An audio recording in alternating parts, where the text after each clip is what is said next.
Hello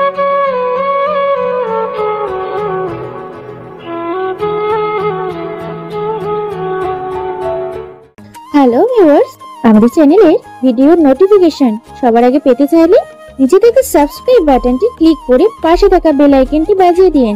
আর হ্যাঁ, ভিডিওতে like দিয়ে শেয়ার দিতে মোটেও ভুলবেন না কিন্তু। আকলিমা বেগম খুব খুশি হলেন। এগিয়ে গিয়ে অনুভবের মাথায় হাত রেখে বললেন, আমার সোনা বাচ্চাটা সব দিকে খেয়াল থাকে। তোমার বাপ চাচাদেরও তোমার থেকে কিছু শেখা উচিত।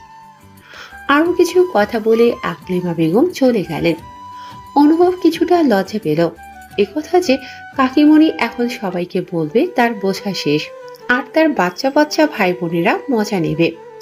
ইচ্ছের জন্য আলাদা গহনা কিনে রেখেছিল পরে দেওয়ার জন্য, তবে এখন শহরে যাওয়ার সময় নেই জন্য এগুলোই বিয়েতে দিতে চাইল। হলুদ সন্ধ্যা, বসন্তের সময় হলুদ শাড়িতে সবাইকে বেশ সুন্দর লাগে। কি সুন্দর পরিবেশ, চারদিকে নতুনত্বের ছোঁয়া লেগেই থাকে। ছাদে বেশ সুন্দর করে গাঁদা ফুল দিয়ে সাজিয়েছে, সবাই মিলে দেখতে চমৎকার লাগছে। ইচ্ছের থেকে আনোয়ারা বেগম বেশি খুশি। এত বড় আয়োজন তারা করতে পারত না, তবে তারাও আশা ছিল ইচ্ছের বিয়েটা ধুমধাম করে দেবে। অন্যদিকে আবারও কষ্ট লাগছে। সারা জীবন ইচ্ছেকে কাছে রাখা তো সম্ভব নয়, নিজেদেরও বয়স হয়েছে। একটা বিশ্বস্ত মানুষের কাছে মেয়েটাকে তুলে দিতে পারলে শান্তিতে মরতেও পারবে।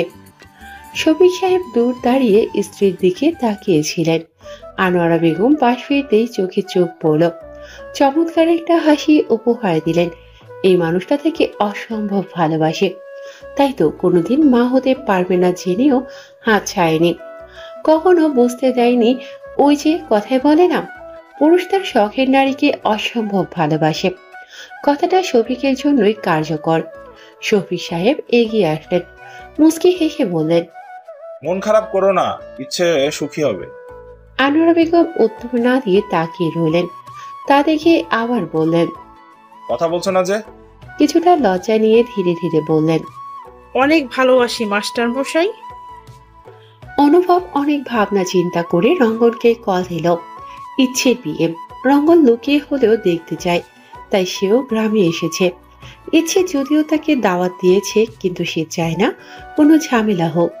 এখানে আসলে সারাদিন বাহিরে থাকলেও রাতে তাদের বাসাতেই থাকে।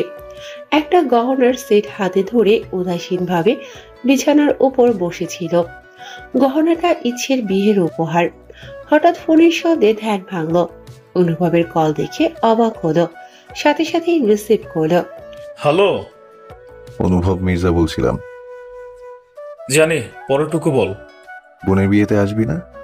রহমান যেন আকাশ থেকে পড়ল, সন্দেহের কণ্ঠে বলল, তুই কি তুই কি কিছু উল্টাপাল্টা খেয়েছিস? অনুভব বিরক্ত হয়ে বলল, আমাকে কি তোর মতো মনে হয়? হ্যাঁ, কেন? তোকে কি মাইয়া মানুষের মতো মনে করব? রগন, উল্টাপাল্টা কথা বন্ধ কর, আমি কিছু বলতে চাই। কে ধরে রেখেছে?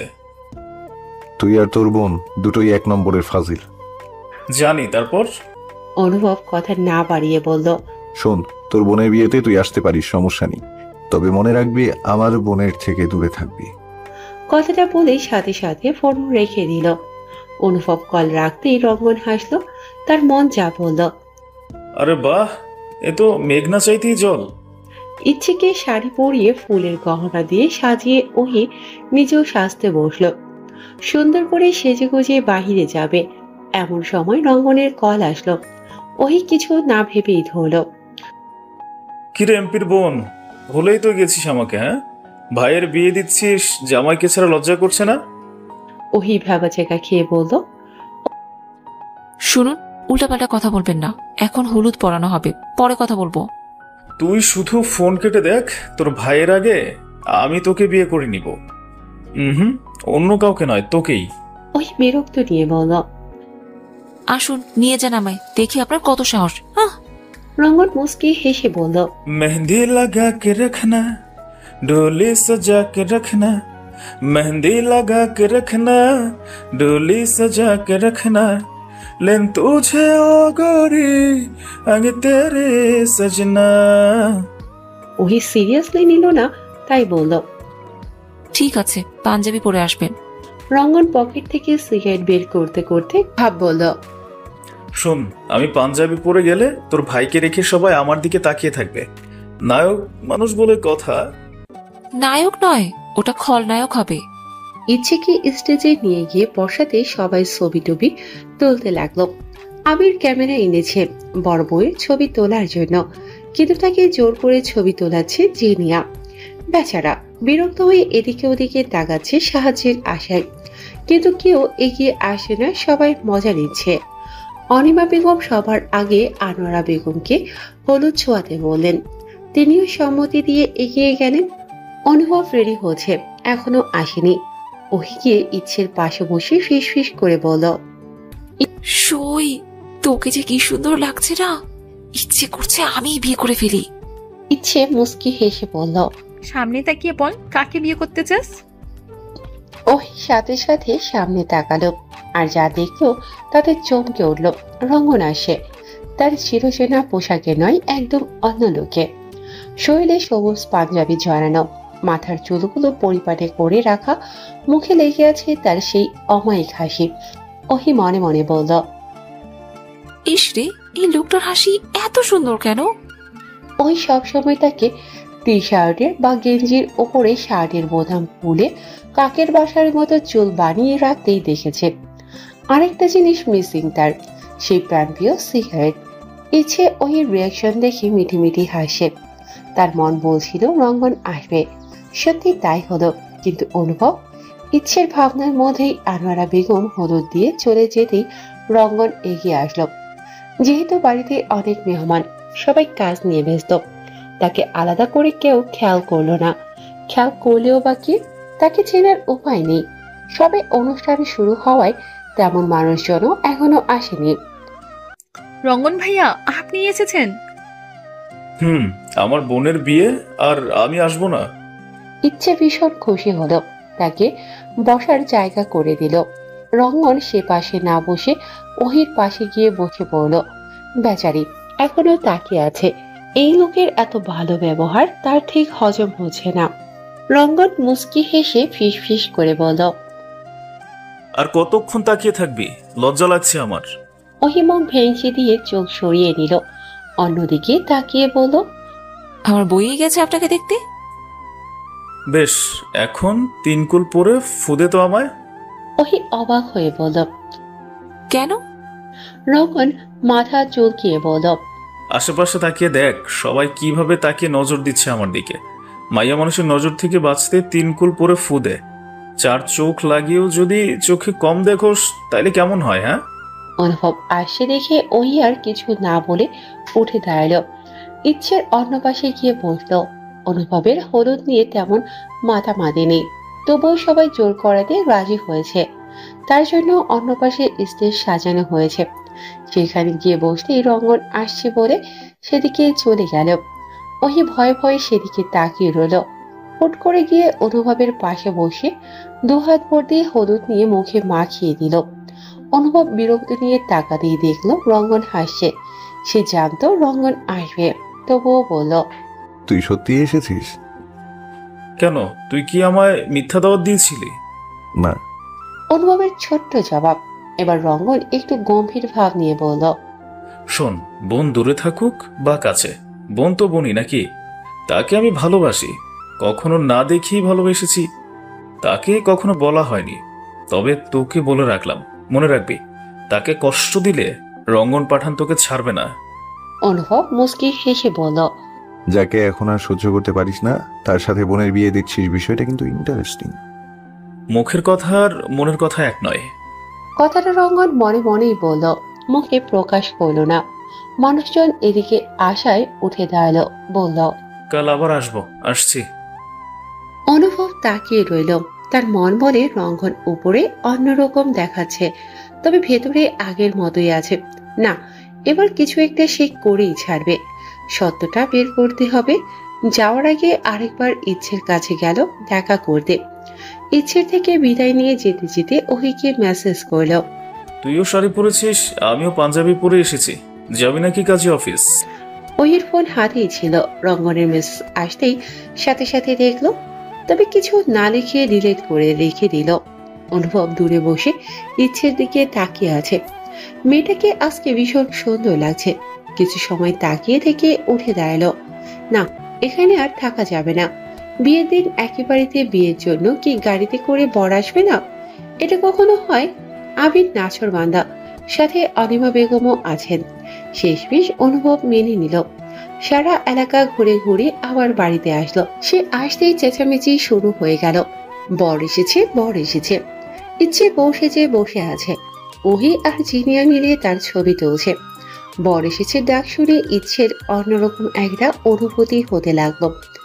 ইচ্ছেকে রেখে সবাই মিলে গেট ধরতে গেল। ওহি, আরিয়া, জিনিয়া, জিহান আরো কয়েকজন মিলে ভেবেছিল একটু ঝগড়াঝাটি করবে, কিন্তু সেগুলো পালি তা কিছুই হলো না। যা দাবি করলো অনুভব বের করে দিয়ে দিল।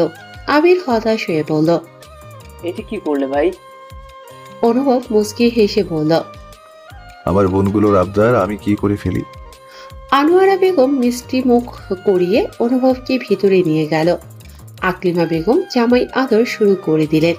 টুকটাক গল্প গুজব করতে করতেই কাজে চলে আসলো। এখান থেকে গিয়ে আরেকটা বিয়ে পড়াতে হবে ওনার, তাই তাড়া দিল। ইচ্ছে যেহেতু রেডি আছে, সবাই রাজি হয়ে গেল। ওহি গিয়ে তাকে নিয়ে এসেছে, অনুভবের পাশে বসিয়ে দিয়ে চলে যাচ্ছিল। এমন সময় ইচ্ছে তাকে ইশারায় যেতে নিষেধ করলো, কিন্তু ওহি তা শুনল না। চলে গিয়ে দাদাজান আর দাদিজানের সাথে নিয়ে এসেছে। ইচ্ছের পাশে দাঁড়িয়ে ফিসফিস করে বলল, ভয় নেই, আমরা সবাই আছি। শফিক সাহেব তার মাথায় হাত দিয়ে শান্ত থাকতে বললেন। ইচ্ছে সাহস পেল, একটু স্বাভাবিক হওয়ার চেষ্টা করলো। কাজী তার কাজ শুরু করলেন। আগে দুজনের থেকে সিগনেচার করে নিলেন, অতঃপর ধর্মীয় মতে বিয়ে পড়াতে লাগলেন। ইচ্ছেকে কবুল বলতে বলায় সে আনোয়ারা বেগমের দিকে তাকালেন। তিনি হেসে বললেন, আমরা আছি, তুই বল। ইচ্ছে আশেপাশে তাকিয়ে কাউকে খুঁজছিল। হঠাৎ চোখ গেল দূরে দাঁড়িয়ে থাকা রঙনের দিকে। তার দিকেই তাকিয়ে আছে। সেও ইশারা করলো। দেরি হচ্ছে দেখে অনুভব এবার গলা ছেড়ে বলল, বিয়ে করবে না নাকি? ইচ্ছে তার দিকে তাকাতেই অনুভব মুচকি হেসে বলল, শোনো মেয়ে, এতদিন শুধু বাহিরে এটা দেখলে, এবার থেকে ভেতরে এটা দেখাবো। সকল অভিযোগ দূর করে দিব। তাড়াতাড়ি আমার হয়ে যাও তো দেখি। অবশেষে ইচ্ছে চোখ বন্ধ করে লম্বা একটা শ্বাস টেনে কবুল বলেই দিল। ভালোভাবে বিয়েটা সম্পূর্ণ হলো। আনোয়ারা বেগমের মনে মনে খারাপ লাগলেও মুখে হাসি দিয়ে দাঁড়িয়ে রইলেন। অতঃপর সবাই মিলে খাওয়া দাওয়া করে নিল। এখন কাপল পিক তোলার পালা। ছবি তোলা শেষ হতেই ক্লান্ত হয়ে দুজনেই পাশাপাশি বসে পড়ল। ওহিলা দূরে দাঁড়িয়ে জুতা চুরি করার প্ল্যান করে নিল। প্রথমে ছবি তোলার নাম করে ওহি আর আরিয়া অনুভবের পায়ের কাছে বসে পড়ল। ছবি তোলা শেষ হতেই জুতা নিয়ে দৌড়। অনুভব প্রথমে অবাক হলেও পরে বুঝলো বিষয়টা। গেট ধরার টাকা সাথে সাথে দেওয়াতে ইচ্ছেও কিছুটা বিরক্ত হয়েছে, তাই এবার নিজে থেকেই বলল, শুনুন, এমপি মশাই এত সহজে টাকা দিতে রাজি হবে না। টাকার মায়া করতে শিখুন, এত উদার হতে হবে না। অনুভব মুচকি হেসে বলল, বাহ, এখন থেকেই বউয়ের দায়িত্ব শুরু করে দিয়েছো। ইচ্ছে কিছু না বলে মুখ ভেঙচি দিল। ওই জুতা লুকাতে গিয়ে কারো সাথে ধাক্কা খেলো। চোখ মুখ কুচকে বলল, কেন রে? তোর ভাইয়ের দুলা ভাই। ওই সাথে সাথে চোখ খুলল। রঙ্গন দাঁড়িয়ে আছে, অবাক হয়ে বলল, আজকেও আপনি এসেছেন? সে কথার উত্তর না দিয়ে বলল, জুতা চুরি করে টাকা নিবি? ওই মাথা নাড়িয়ে হ্যাঁ বোঝাতেই রঙ্গন বলল, বাহ, বেশ ভালো বুদ্ধি তো। তবে আমার বেলায় তোর বোনদের বলে দিস, জুতা চুরি করেও লাভ নেই। আমি আরেকটা জুতা কিনে নিব, তবুও টাকা দিব না। হ্যাঁ, খাটাস লোক একটা। তোরই। ওই যেভাবে এসেছিল সেভাবেই চলে গেল। অনুভব জুতা নিয়ে মিছামিছি কিছু তর্ক করার চেষ্টা করল। সবাই বেশ হাসি তামাশাতে মেতে উঠল। রঙ্গন চলে যাওয়ার আগে ইচ্ছের হাতে গহনার সেট ধরিয়ে দিল। ইচ্ছে অনুভবের দিকে তাকাতেই সে নিতে ইশারা করল। এভাবে কেটে গেল অনেকটা সময়। রাত হয়ে গেছে অনেক আগেই। এবার বিদায়ের পালা, কিন্তু একই বাড়িতে বিয়ে হওয়াতে সেটা আর হলো না। ওই স্টেজ থেকে ইচ্ছেকে নামিয়ে নিয়ে অনুভবের রুমে বসিয়ে সুজিয়ে ঢুকিয়ে লক করে দিল। ইচ্ছে রুমে ঢুকতেই রজনীগন্ধা আর গোলাপের সুবাস পেল। চারিপাশ ঘুরে ঘুরে দেখতে লাগলো। অনুভব রুমে আসবে এমন সময় বিচ্ছু বাহিনীর দল আবার উঠে দাঁড়ালো। তা দেখে এবার হুমকি দিয়ে বলল, তোদের আর একটু বাকনামি যদি দেখি, একটারও দাঁত থাকবে না। ব্যাস সবাই দৌড়ে। কেউ আর পিছু ফিরে চাইল না। দরজার খটখট শব্দে ইচ্ছে ঝটপট এক হাত ঘোমটা দিয়ে বিছানার ওপর বসে পড়ল। অনুভব ভেতরে ঢুকে দরজা বন্ধ করে দিতেই ইচ্ছে তাকে সালাম দিল। অনুভব উত্তর নিয়ে না তাকিয়ে বলল, শাড়ি চেঞ্জ করে উজু করে এসো, 2 রাকাত নফল নামাজ পড়ে নি। তবে তার বলার আগে ইচ্ছে শাড়ি পাল্টে বসে আছে। ইচ্ছে বেশ নরম সুরে বলল, উঁচু করেছি, চলুন নামাজ পড়ে নি। অনুভব বাড়তি কিছু বলল না। নামাজ শেষ করতে ইচ্ছে গিয়ে বিছানায় বসে পড়ল। অনুভব আলমারি থেকে কাবিনের টাকা বের করে এনে তার দিকে এগিয়ে দিয়ে বলল, তোমার প্রাপ্য। ইচ্ছে কিছু না বলে নিয়ে রেখে দিল। অনুভব মুচকি হেসে বলল, বড্ড ক্লান্ত দেখাচ্ছে, ঘুমিয়ে পড়ো। ইচ্ছে শুয়ে পড়ল। একটু মন খারাপ হলো তার। ভেবেছিল আজকে গল্প করে কাটাবে, তার হলো না। অন্য পাশ করে শুয়ে পড়ল। বেশ কিছু সময় পরে হুট করে অনুভব তাকে পেছন থেকে জড়িয়ে ধরে ফিসফিস করে বলল, শোনো মেয়ে, তোমার এমপি মশাই তোমার রাগ বোঝে, দুঃখ বোঝে, আবার ভালোবাসে। রঙ্গন বাসায় ফিরে আবারও সিগারেট নিয়ে বসলো। তার মন বলছে সে মস্ত বড় একটা অপরাধ করে ফেলেছে, কিন্তু এখন কি করবে বুঝতে পারছে না। সে চেয়েছিল ওহি তার প্রেমে পড়ুক, কষ্ট পাক। এখন যখন মেয়েটা সত্যি সত্যি তার প্রেমে পড়েছে, তখন আর চাচ্ছে না সে কষ্ট পাক। নিজের মন মস্তিষ্কের সাথে নিজেই লড়াই করছে। সে তো ওহিকে পটাতে চেয়েছিল, অনুভবকে কষ্ট দিতে। তাহলে এখন কেন এত ভাবছে? ইচ্ছের জন্য না, আসল কারণ ইচ্ছে। সে যে কারণে এতদিন অনুভবকে ভুল বুঝে এসেছে, সে কাজ অনুভব করেই নিয়ে। ওহির মায়াবী চেহারাটা মুখের সামনে ভেসে আসতেই মনের মধ্যে উত্তাল পাতাল শুরু হয়ে যাচ্ছে। নিজেই নিজেকে শুধালো, তুই কি ওহিকে ভালোবাসিস? মুখে মুখে বলল না, কিন্তু মন বলছে অন্য কিছু। স্বীকার করতে চাইল না। গায়ে জড়ানো পাঞ্জাবিটা খুলে ছুঁড়ে মারলো। হাত দুটো দিয়ে চুলগুলো টানতে শুরু করলো। মুহূর্তে পরিপাটি চুলগুলো আবারও এলোমেলো হয়ে গেল। অনেক ভাবনা চিন্তা করে ঠিক করলো ওহির থেকে মাফ চাইবে। ওহি সবে ফ্রেশ হয়ে রুমে এসেছে। ক্লান্ত শরীর নিয়ে গা এলিয়ে দিতে ঘুম এসে হানা দিল।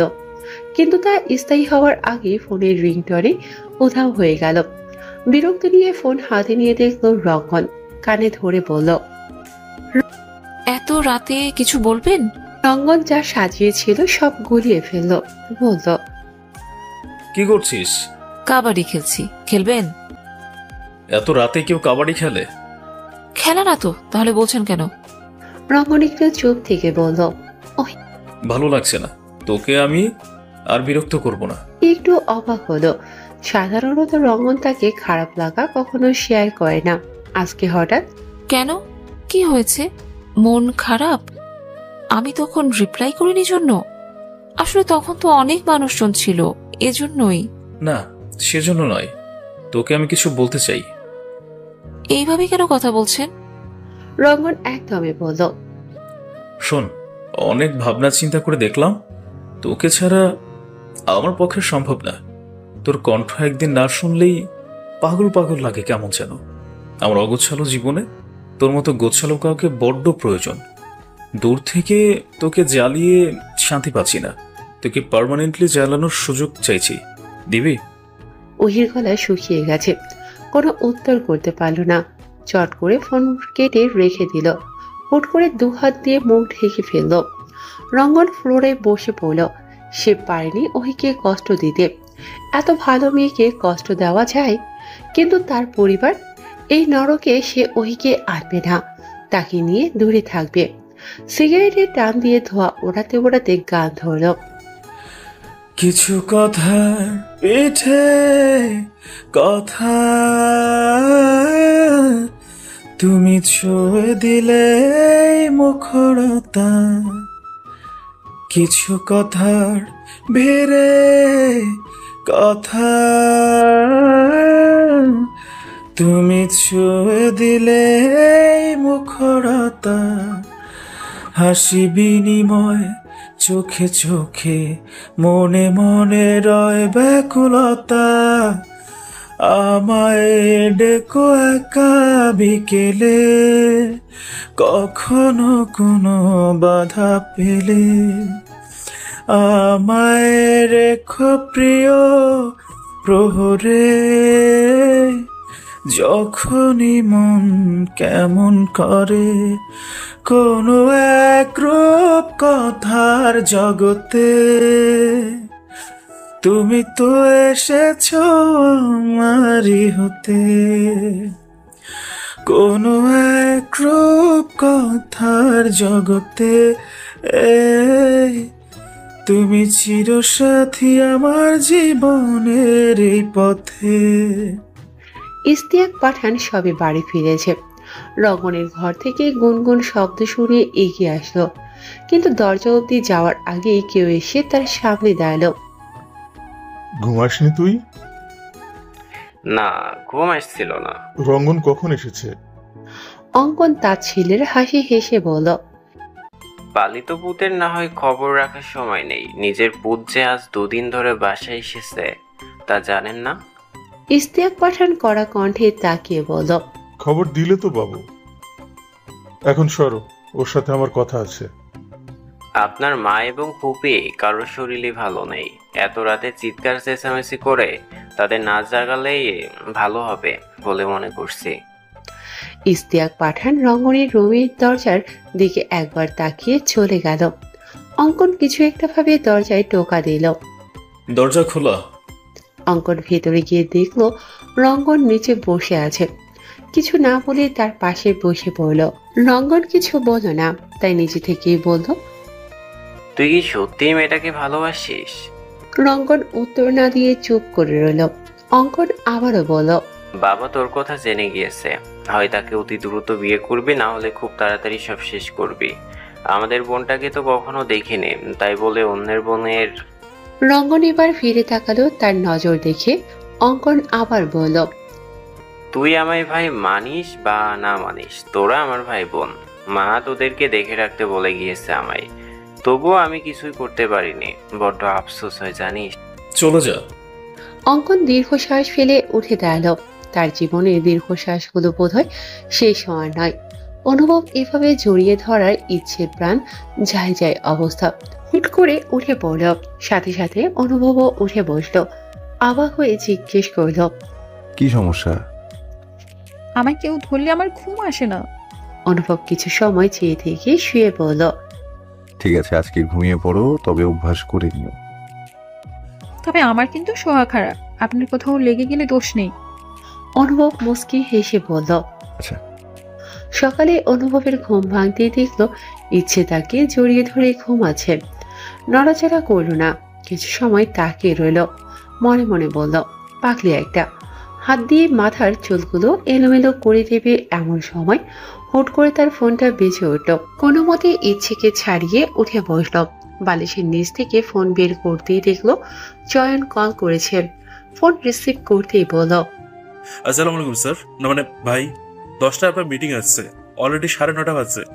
অনেকটা কাচুমাচু করেই বলল কথাগুলো। যদিও আজকে ফোন দেওয়ার তার ইচ্ছে ছিল না, কিন্তু পরে ঝাড়ি খাপি জন্য অনেক ভেবেচিন্তে দিয়েছে। অনুভব সাথে সাথে ঘড়ি দেখে ধমকে বলল, এত পরে কল দিয়েছিস কেন? আর একটু আগে কল দিতে পারিসনি? নিচে গাড়িতে অপেক্ষা কর, আমি আসছি।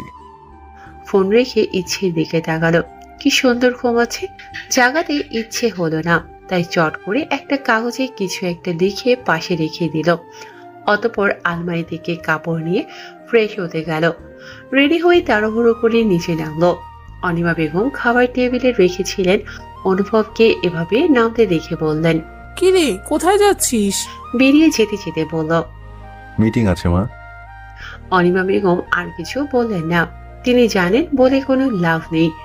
দীর্ঘশ্বাস ফেলে আবারও কাজে লেগে পড়লেন। ড্রাইভার না আসায় চয়ন নিজেই ড্রাইভ করতে বসল। অতি দ্রুত যাওয়ার তাড়ায় 25 মিনিটের রাস্তা 10 মিনিটে চলে আসলো অফিসে। গাড়ি থামতেই অনুভব ভেতরে দৌড় দিল। চয়ন গাড়ি পার্কিং করার জন্য রয়ে গেল। এক পাশে নিয়ে গিয়ে গাড়ি রাখতে কেউ বলে উঠল, চোখ কোথায় নিয়ে গাড়ি চালান? চয়ন অবাক হয়ে পেছনে তাকিয়ে দেখতো একটা মেয়ে কাদার পানিতে মাখামাখি হয়ে দাঁড়িয়ে আছে। বুঝতে পারলো না বিষয়টা, তাই জিজ্ঞেস করলো, ঠিক বুঝলাম না। মেয়েটি গেটের সামনে রাস্তায় আঙুল দিয়ে দেখালো। শেষ রাতের দিকে একটু বৃষ্টি হয়েছে, গেটের সামনের রাস্তাটুকু একটু দাবা হওয়ায় পানি জমেছে। এবার বলতো কি হয়েছে, নত স্বীকার করে বলল, সরি আপু, আসলে একটু তারা, তাই তো খেয়াল করিনি। মেয়েটি আরো তেতিকিয়ে বলল, সরি মানে কিসের সরি? আপনি আমার সাথে কথা বলার জন্য ইচ্ছে করে এমন করেছেন? চয়ন কিছুটা বিব্রত হলো, বলল, ভুল করছেন, আমি আপনার সাথে কথা বলতে ইন্টারেস্টেড নই। মেয়েটি অপমানিত বোধ করলো, এতে আরো রেখে গেল। আশেপাশে কিছু খুঁজতে লাগলো, সামনে একটা বালতি দেখতে পেল, সেটা নিয়ে গিয়ে ময়লা জমা পানি এনে চয়নের গায়ে ঢেলে দিল। এমন কিছু করবে চয়ন ভাবতে পারেনি। শার্ট ছাড়তে ছাড়তে বলল, এটা কি করলেন আপু? মেয়েটির রাগ যেন কমছেই না, এখনো চয়নের এত ভালো ব্যবহার মেনে নিতে পারল না। বলল, ভদ্র সাজার নাটক করছিস? শোন মীরা, এসব নাটক খুব ভালো করেই আমি বুঝতে পারি। চয়ন শান্তশিষ্ট ছেলে, ঝামেলার মধ্যে থাকতে পছন্দ করে না, কিন্তু এই মুহূর্তে কি করা উচিত বুঝতে পারছে না। মনে মনে অনুভবকে ডাকছে, কিন্তু সে যে এখন আসবে না, মিটিং এ ঢুকে পড়েছে তাও জানি। কিছু সময় চুপ থেকে বলল, আচ্ছা আপু, আপনি বলুন আমি এখন কি করতে পারি? কখন থেকে আপু ডাকছিস? আমি তোর কোন কালের আপু? শোন, অতি ভক্তি চোরের লক্ষণ। দেখুন, শব্দ সমান, এভাবে গাড়ি চালানোটা আমার ঠিক হয়নি, আমি দুঃখিত। দেরি হয়ে যাচ্ছে আমার, আমি আসছি। চয়নের চলে যাওয়ার দিকে মীরা অবাক চোখে তাকিয়ে রইল। সে একটু ঝগড়ুটে স্বভাবের, সামান্য কিছু হলে পায়ে পা লাগিয়ে ঝগড়া করাটা তার অভ্যাস। মনে মনে ভাবল, এই ছেলে কি কাস্টমার কেয়ারে কাজ করে নাকি? মিটিং শেষ হতেই অনুভব বেরিয়ে পড়ল। চয়ন বাহিরে বসেছিল। 1.5 ঘন্টার ব্যবধানে কাপড় চেঞ্জ দেখে প্রশ্ন করল, কি করে তোর? অনুভব মির্জা। কথা শেষ করার আগে কেউ ডাক দিল। অনুভব পেছনে ফিরে দেখল ইস্তিয়াক পাঠান দাঁড়িয়ে আছে। মুস্কি হেসে সালাম দিয়ে বলল, আসসালামু আলাইকুম আঙ্কেল, কেমন আছেন? ইস্তিয়াক পাঠান উত্তর করল না, গম্ভীর কণ্ঠে বললেন, শোনো, তোমার বোনকে আমার ছেলের থেকে দূরে রাখবে।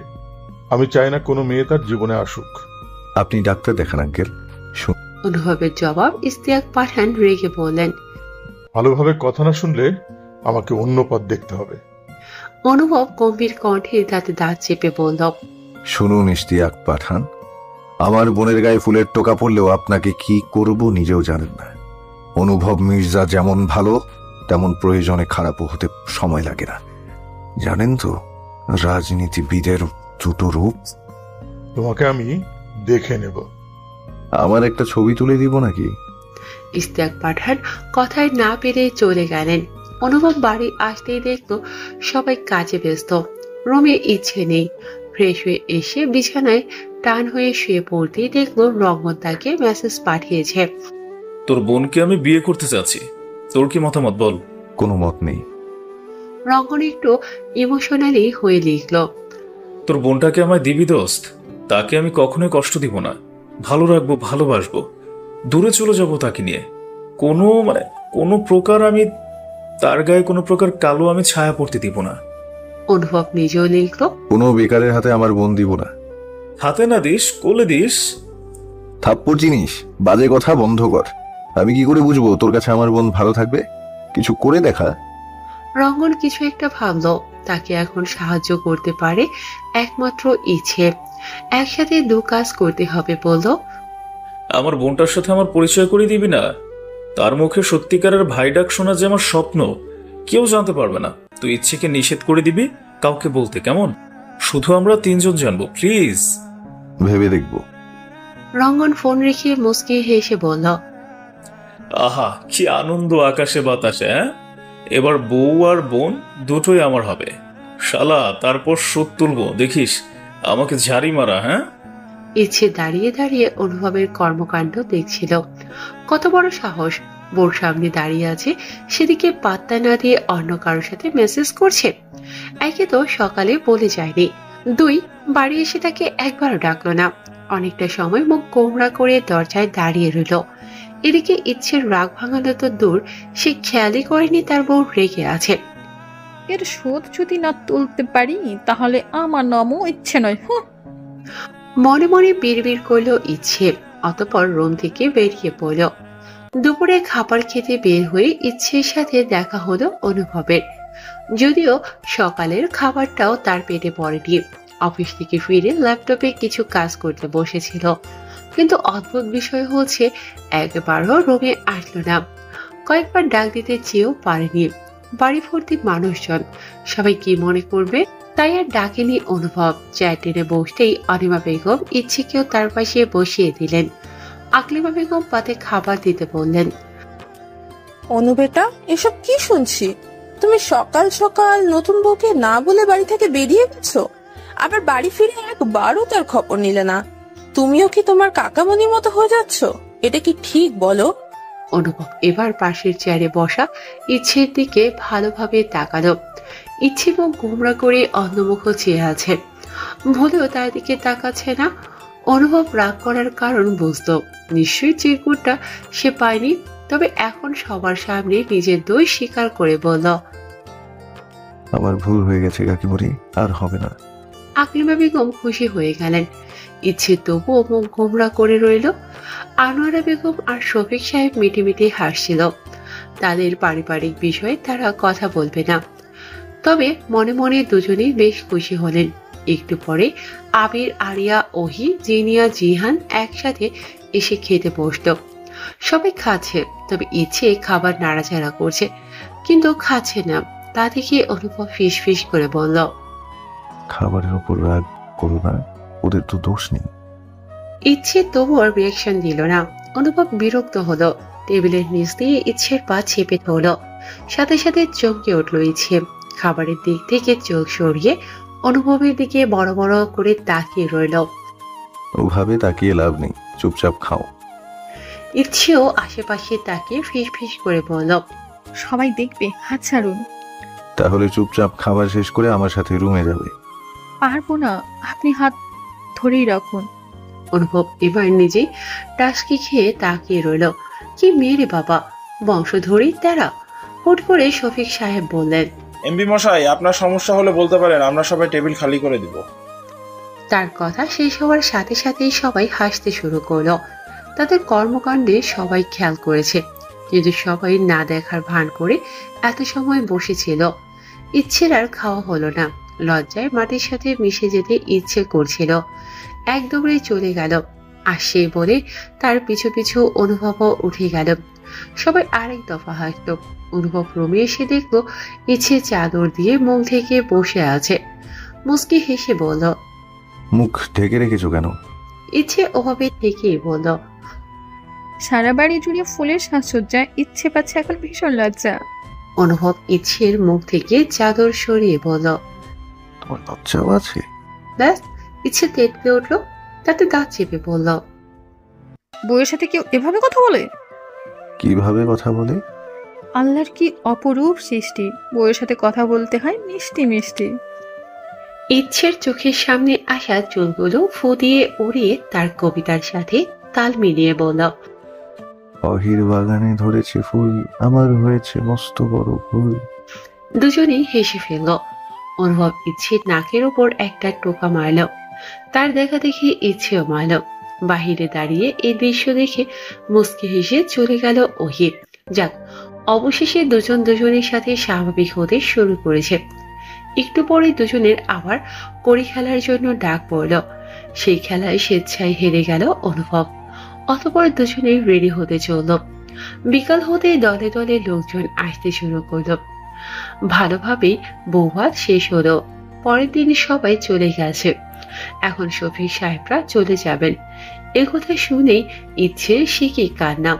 সে কিছুতেই দাদাজানকে যেতে দেবে না, আর দিলেও তাকে নিয়ে যেতে হবে। সবাই অনেক বুঝিয়ে সুঝিয়েও রাজি করাতে পারল না। অনুভব ইচ্ছেকে অনেক কিছু বুঝিয়ে শান্ত করার চেষ্টা করলেও পারল না। এবার আনোয়ারা বেগমও কান্না করে ফেলল। হুট করে অনুভবের ফোনে কল আসলো। একটু দূরে গিয়ে রিসিভ করতেই ওপাশ থেকে বলল, আমার বোনকে কাঁদাচ্ছিস কেন? হ্যাঁ, ওকে যেতে দে, সঙ্গে তুইও যা। তবু ওকে কাঁদাস না প্লিজ। রঙ্গনের কথা শুনে অনুভব বলল, মায়ের থেকে মাসির দরদ বেশি। তোরও কিন্তু বোন আছে, ভুলে যাবি না। হুমকি দিচ্ছিস? মনে করিয়ে দিচ্ছি। যেতে না দিলে কি করবি? কিছুই না, শুনলাম আমার শাশুড়ি আম্মার নাকি হাই প্রেশার, অতিরিক্ত টেনশন নিতে পারে না। তাকে একটুখানি টেনশন দিতাম শুধু। কিসের টেনশন? শুধু বলতাম আপনার মেয়ের জামাই আসছে, বউ নিয়ে যেতে। থাপ্পড় দিয়ে রাত ফেলে দিব। ফোন রাখ শালা। তুই আমার শালা? স্বপ্ন দেখ। কিরে স্বপ্ন দেখবো? ঘুমই তো তোর বোন কেড়ে নিয়েছে। অনুভব বিরক্ত হয়ে ফোন কেটে দিল। উপায় না পেয়ে ইচ্ছেকে নিয়ে দাদা শ্বশুরের বাড়ি যেতে রাজি হলো। কালকে চলে যেতে হবে আজকের দিনটা, আর মেয়েটাকে কাঁদাতে চায় না। রঙ্গন ছাদে উঠে পায়চারি করছে, ভাবছে কি করলে ওইকে তার হাতে তুলে দেবে, কিন্তু না, এত ভেবেও শেষমেশ কোনো উপায় মাথায় আসলো না। টেনশনে মাথা ফেটে যাচ্ছে। পকেটে হাত দিয়ে দেখলো সিগারেট শেষ। এত রাতে আর বের হলো না। ওহির নাম্বারে কল দিল। ওহির সাথে আজকে আরিয়া ঘুমিয়েছে। হঠাৎ ফোনের শব্দে বিরক্ত নিয়ে উঠে বসলো ওহি। ঘুমো ঘুমো চোখে আরিয়াকে ডাকতে ডাকতে বলল, আরিয়া পু, তোর ফোনের সাউন্ড বন্ধ কর।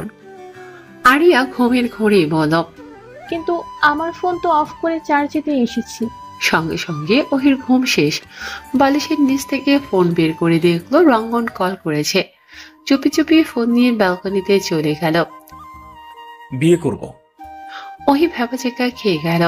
সাধারণত কল ধরার পর মানুষ হয় সালাম দেয়, নইলে হ্যালো বলে, আর এই লোক ফোন ধরতে বলছে বিয়ে করব। কি? বিয়ে করব। কাকে? তোর ভাইকে। আস্তাগফিরুল্লাহ। থাপ্পড় দিয়ে তোকে বাংলা কথা বুঝিয়ে দিব। আপনি কি ঝগড়া করতে কল দিয়েছেন? না, বিয়ে পাকা করতে। তার জন্য আমার ভাইকে পটাতে হবে। তোকে বিয়ে করতে তোর ভাইকে কেন পটাতে যাব? হ্যাঁ, নইলে তো বিয়ে দিবে না। সেসব কথা বাদ দে, এখন বল তোর কেমন ছেলে পছন্দ? ওহি অবাক হলো, তবু বসতে না দিয়ে বলল, ভদ্র, শান্ত, সবার সাথে সুন্দর করে কথা বলবে, কোনো বাজে স্বভাব থাকবে না, ভালো মানুষ হবে, একটা ভালো চাকরি করবে, এতটুকুই। রঙ্গন সব শুনে থমথমে গলায় বলল, এগুলোর মধ্যে আমি কই? আপনি তো নেই। তাহলে আমাকে কেন পছন্দ করিস? ওহি উত্তর করতে পারল না। তাই তো, সে কেন রঙ্গনকে পছন্দ করে? এর উত্তর তার নিজেরই জানা নেই। রঙ্গন গম্ভীর গলায় বলল, এই জন্যই শালার মাইয়া মানুষ শুনে আমার একদম অপছন্দ। এরা বলে এক আর করে আরেক। আমার ভাই তো ছেলে, তাকে কেন অপছন্দ করেন? ওহি হতভম্ব হয়ে গেল। সে ঠিক করেছিল রঙ্গনের সাথে কঠিন হয়ে কথা বলার চেষ্টা করবে, কিন্তু না, তা আর পারল না। তবে কিছু সময় পরে নিজে থেকেই বলল, আমার জন্য আপনি কি করতে পারবেন? আমার বাচ্চা কাচ্চার মা বানিয়ে দিতে পারবো। উল্টোপাল্টা কথা বন্ধ করুন, আমি কিছু সিরিয়াস কথা বলতে চাই। বল। ওহি লম্বা একটা শ্বাস টেনে বলতে শুরু করলো, আপনি যদি আমাকে সত্যি সত্যি নিজের লাইফে চান, তবে নিজেকে পরিবর্তন করুন, আর সবার প্রথম এই অখাদ্য সিগারেটটা ছাড়ুন। নিজের পায়ে দাঁড়ান। বেশি ভালো চাকরি করার দরকার নেই, ছোটখাটো একটা হলেই চলবে। আবার পরিবারে মন জয় করার চেষ্টা করুন, আর যদি এগুলো না করতে পারেন তবে আমায় ভুলে যান। ইচ্ছেরা ঢাকায় এসেছে, তাও 1 সপ্তাহ হয়ে গেছে। এখন তারা অনুভবের ফ্ল্যাটে থাকে। তার আর এমপি মশাইয়ের সম্পর্কটা বেশ স্বাভাবিক হয়ে গেছে, কিন্তু ইচ্ছের জ্বালানো স্বভাবটা এখনো যায়নি। সুযোগ পেলেই অনুভবকে বিরক্ত করবি। আজকেও তার ব্যতিক্রম হলো না। অনুভব যা করেছে ইচ্ছেও কপি করছে। কি হচ্ছে? কি হচ্ছে? রাগ। রাগ? ইচ্ছে। ইচ্ছে? অনুভব এবার বিরক্ত হলো, থমথমে গলায় বলল, কাজ করছি এখন, যাও প্লিজ। পারবো না। কি চাই? ঘুরতে যেতে। এখন সময় নেই, কাল নিয়ে যাব। ইচ্ছে গাল ফুলিয়ে বলল, আমি দাদা চানের কাছে চলে যাব। অনুভব এবার ফাইল টাইল রেখে ইচ্ছের কাছে এসে জড়িয়ে ধরে বলল, কালকে নিয়ে যাব ঘুরতে, সত্যি। ইচ্ছে মুস্কি হাসলো, বলল, বিয়ের আগে তো পাত্তাই দিতেন না, আর এখন? বিয়ের পর সব বার্তা একসাথে দিব জন্য তুলে রেখেছিলাম। আচ্ছা, একটা কথা বলুন তো, আপনি আমাকে এত তাড়াহুড়ো করে বিয়ে করলেন কেন? অনুভব চোখ মেরে বলল, আমায় ছাড়া থাকতে তোমার কষ্ট হচ্ছিল, তাই? ইচ্ছে বড় বড় করে তাকিয়ে বলল, বদলোক মিথ্যা বলেন কেন? আরে সত্যি তো। মানুষ আগে প্রেম করে, বিয়ে করে, আর আপনি আগেই বিয়ে করলেন কেন? অনুভব মুচকি হেসে ইচ্ছের নাক টেনে বলল, আমি তোমাকে হালাল ভাবে পেয়েছি, বৈধভাবে, সহধর্মিনী রূপে, যে সম্পর্কে কেউ আঙ্গুল তুলতে পারবে না, সবাই সম্মানের চোখে দেখবে। ইচ্ছের সিরিয়াস কথা শুনলে হাসি পায়, এখনো পেল, তাই হাসতে হাসতে বলল, ও মা গো, টুরু লাভ। অনুভব রাগে চোখে তাকাতেই বলল, একটা কবিতা শুনবেন? না। আরে শুনুন। বলো। না থাক, এখন মনে পড়ছে না। আচ্ছা। একটু সাধলেনও না। অনুভব বিরক্ত হয়ে কিছু না বলে তাকিয়ে রইল। ইচ্ছে মুচকি হেসে বলল, রাস্তাঘাটে চলছে ডাক, এমপি মশাই করেছেরা। ইচ্ছের ভুলভাল কবিতা শুনে অনুভব হেসে ফেলল। তাদের খুনসুটিময় দিনগুলো ভালোই কাটছে। ভার্সিটি শেষে ইচ্ছেদের আজকে রিস্কায় উঠতে ইচ্ছে করল না, তাই ফুটপাথ ধরে হাঁটা ধরল। ওই চুপচাপ রাস্তা দিয়ে হাঁটছে। ইচ্ছে বক বক করছে, কিন্তু সেদিকে তার কোনো মনোযোগ নেই। তার মন পড়ে আছে অন্য জায়গায়। আজ 1 সপ্তাহ হলো রঙ্গনের কোনো খোঁজ খবর নেই। সেদিনের কথাগুলো বলার পর রঙ্গনার কল করেনি, ওইও তার জেদ ধরে রাখতে কল করেনি। হুট করে ইচ্ছে দাঁড়িয়ে পড়ল। ওই হেঁটেই চলেছে। তার সাথেটা যে পেছনে রয়ে গেল সেদিকে তার কোনো খেয়াল নেই। ইচ্ছেও কিছু না বলে দাঁড়িয়ে রইল। ওই কিছুটা দূরে গিয়ে ইচ্ছের কথার শব্দ না পেয়ে পেছন ঘুরে তাকালো। দেখলো ইচ্ছে কোমরে হাত দিয়ে তার দিকে তাকিয়ে আছে। ছুটে গিয়ে বলল, কি রে, দাঁড়িয়েছিস কেন? শখে। এটা কেমন শখ? ইচ্ছের শখ। বেশ ভালো কথা, এখন চল। না। কেন? তোর সমস্যা কি? কিসের সমস্যা? আমার কোনো সমস্যা নেই। তুই আমার চোখ ফাঁকি দেওয়ার চেষ্টা করবি না। কয়েকদিন ধরেই দেখছি উদাসীন হয়ে থাকছিস। সত্যি করে বলতো কি হয়েছে তোর? তেমন কিছু না। রঙ্গন ভাইয়া কিছু বলেছে? কথা হয়নি। কেন হয়নি? জানি না। ওহি, রাগ হচ্ছে আমার, বলবি তুই? ওহি নাক থেকে চশমাটা টেনে সোজা করল। চোখ ছলছল করছে, এই বুঝে পানি গড়িয়ে পড়বে। ইচ্ছে তাকে কিছুটা সময় দিয়ে তাকিয়ে রইল। ওহি তাকে সেদিনের কথাগুলো খুলে বলল। ইচ্ছে অবাক হয়ে বলল, আমি ভাবতেই পারছি না তুই এগুলো বলছিস। বলা উচিত হয়নি? ইচ্ছে হাত উঁচু করে ওহির মাথায় একটা চাটি মারতে চেয়েও মারল না, বলল, ধর পাগল, একদম ঠিক বলেছিস। এতদিনে কাজের কাজ করেছিস। সে যদি তোকে সত্যিকারের ভালোবাসে তাহলে অবশ্যই তোর কথা মানবে। যদি না মানে? তাহলে বুঝবি কখনো ভালোই বাসেনি। আমি তো বেসেছি। কষ্ট পাবি ভীষণ। ইচ্ছে মুচকি হেসে ওহিকে জড়িয়ে ধরল। সান্ত্বনার স্বরে বলল, একদম কষ্ট পাবি না। ওই বেড়া রঙ্গন যদি ঘাটতারা হয় তবে আমিও মাথা তারা একদম তুলে এনে হাত পা বেঁধে তোর সাথে বিয়ে দিয়ে ঘর জামাই হিসেবে রেখে দিব। ভুলে যাবি না আমি কিন্তু এমপির বউ। ওহি হাসার চেষ্টা করলো। হঠাৎ পেছন থেকে কেউ ডাক দিল, তোমাদের মধ্যে ওহিকে? ইচ্ছে আর ওহি একে অপরের দিকে তাকালো।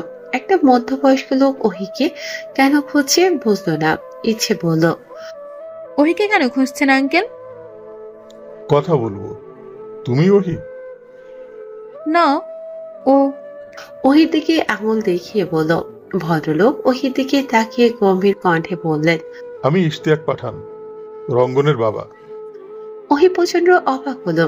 মন বলল, তবে কি রঙ্গন তার কথা বাড়িতে বলেছে? সে কি কথাগুলো সিরিয়াসলি নিয়েছে? এই মেয়ে, কথা বলতে পারো না? ওহি থতমত খেয়ে গেল। আমতা আমতা করে বলল, না আসলে। আসসালামু আলাইকুম আঙ্কেল, ভালো আছেন? ইচ্ছে মিটিমিটি করে হাসল। ইশতিয়াক পাঠান থমথমে গলায় জবাব নিয়ে বললেন, এত পরে? ওহি উত্তর করল না, মাথা নত করে রইল। ইচ্ছে আবার কিছু বলতে চাইল, কিন্তু তাকে হাত দিয়ে ইশারা করে চুপ থাকতে বলল ইশতিয়াক পাঠান। অতঃপর বললেন, আমি সোজা কথা সোজাভাবেই বলতে পছন্দ করি। আমি জানি তুমি ভদ্র পরিবারের মেয়ে, তাই ভদ্রভাবেই বলছি। তুমি রঙ্গনকে ভুলে যাও, তার সাথে আর কখনো যোগাযোগ করো না, নইলে এর ফল ভালো হবে না। তার সাথে তোমার যায় না। এমন কটু কথায় অপমানে ওহির চোখ দিয়ে পানি গড়িয়ে পড়তে শুরু করলো। ইচ্ছে রেগে গেল। ওহির হাত শক্ত করে ধরে বলল, এটা আপনার কথা নাকি রঙ্গন ভাইয়ার কথা? আমার কথা। আপনার কথা আপনার ছেলে পালন করে? ইশতিয়াক পাঠান কিছুটা ভেবাচেকা খেয়ে গেলেন। ইচ্ছের দিকে আজকে তাকিয়ে মিথ্যা বললেন, হ্যাঁ, অক্ষরে অক্ষরে পালন করে। ও তাহলে আপনি বুঝি তাকে বখাটে হতে বলেছিলেন? ইশতিয়াক পাঠান তাজ্জব বনে তাকিয়ে রইল, বিব্রত বোধ করে বললেন, না। আপনার কথায় ভেজাল আছে। তুমি জানো আমি কে? এই তো বললেন রঙ্গন ভাইয়ার বাপ। এত তাড়াতাড়ি ভুলে যাব? আমার স্মৃতিশক্তি এত খারাপ নয়। ইশতিয়াক পাঠান রাগ কন্ট্রোল করতে পারলেন না, বললেন, তোমাকে তো আমি দেখে নেব। আরে থামুন তো, আমি অনুভব মির্জার বউ। এমন হুমকিতে আমি ভয় পাই না। বলেই ওহির হাত ধরে টানতে টানতে নিয়ে গেল। ওই শুধু একটা পর পর চশমা সরিয়ে চোখ মোছে। বাসায় ফিরে ইচ্ছে টেনশনে পড়ে গেল। মনে মনে ঠিক করলো একা কেন টেনশন করবে, ফোন করে রঙ্গনকে জানিয়ে দিল। অতঃপর আবারও চিন্তা করতে বসলো। রঙ্গন রাগে বাসার জিনিসপত্র ভাঙতে শুরু করলো। ঢাকায় আসলে সে তার চাচার বাসাতেই থাকে, যদিও এই বাসায় এখন আর সে ছাড়া কেউ থাকে না। রাগ কন্ট্রোল করতে না পেরে নিজের চুল ধরে টানতে শুরু করলো। কিছু সময় পরে কাউকে কল দিয়ে জোরে চেঁচিয়ে বলল, ইশতিয়াক পাঠান, বড্ড বেশি করে ফেলেছেন আপনি। আমার জীবনের সুখ আপনার সহ্য হয় না, তাই না? প্রথমে মা, পরে চাচা চাচি, অনুভব, সবাইকে কেড়ে নিয়েও আপনার শান্তি হয়নি। হ্যাঁ, এখন ওহিকেও সরাতে চাইছেন। তবে জেনে রাখুন, এবার আর রঙ্গন আপনাকে ছাড়বে না। কথাগুলো বলে ফোন কেটে রেখে দিল। ওপাশের কথা শোনার প্রয়োজন মনে করলো না। মাথা ঠান্ডা করতে ওয়াশরুমে গিয়ে শাওয়ারের নিচে বেশ কিছু সময় বসে রইল। শরীরে ঠান্ডা লাগতে চেঞ্জ করে বিছানায় এসে টান হয়ে শুয়ে পড়ল। মনে মনে ভাবল নিশ্চয়ই মেয়েটা কান্না করেছে। সাথে সাথে উঠে বসে তাকে কল দিল। এতদিন পরে রঙ্গনের ফোন দেখে ওহি কেটে দিল।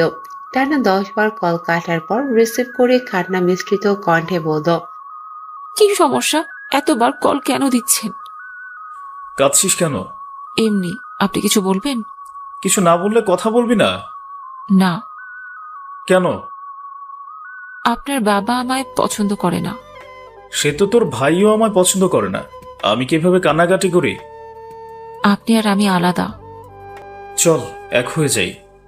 মানে? ওহির কথা সম্পূর্ণ করতে না দিয়েই রঙ্গন বেশ শান্ত গলায় বলল, আমার একটা চাকরি হয়েছে এই কয়েকদিনে।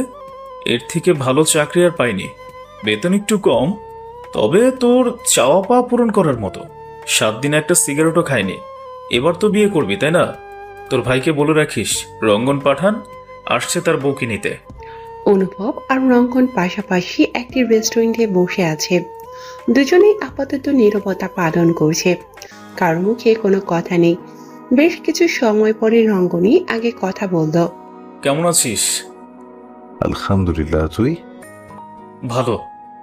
আবারও চুপ হয়ে গেল। এখন কি বলবে?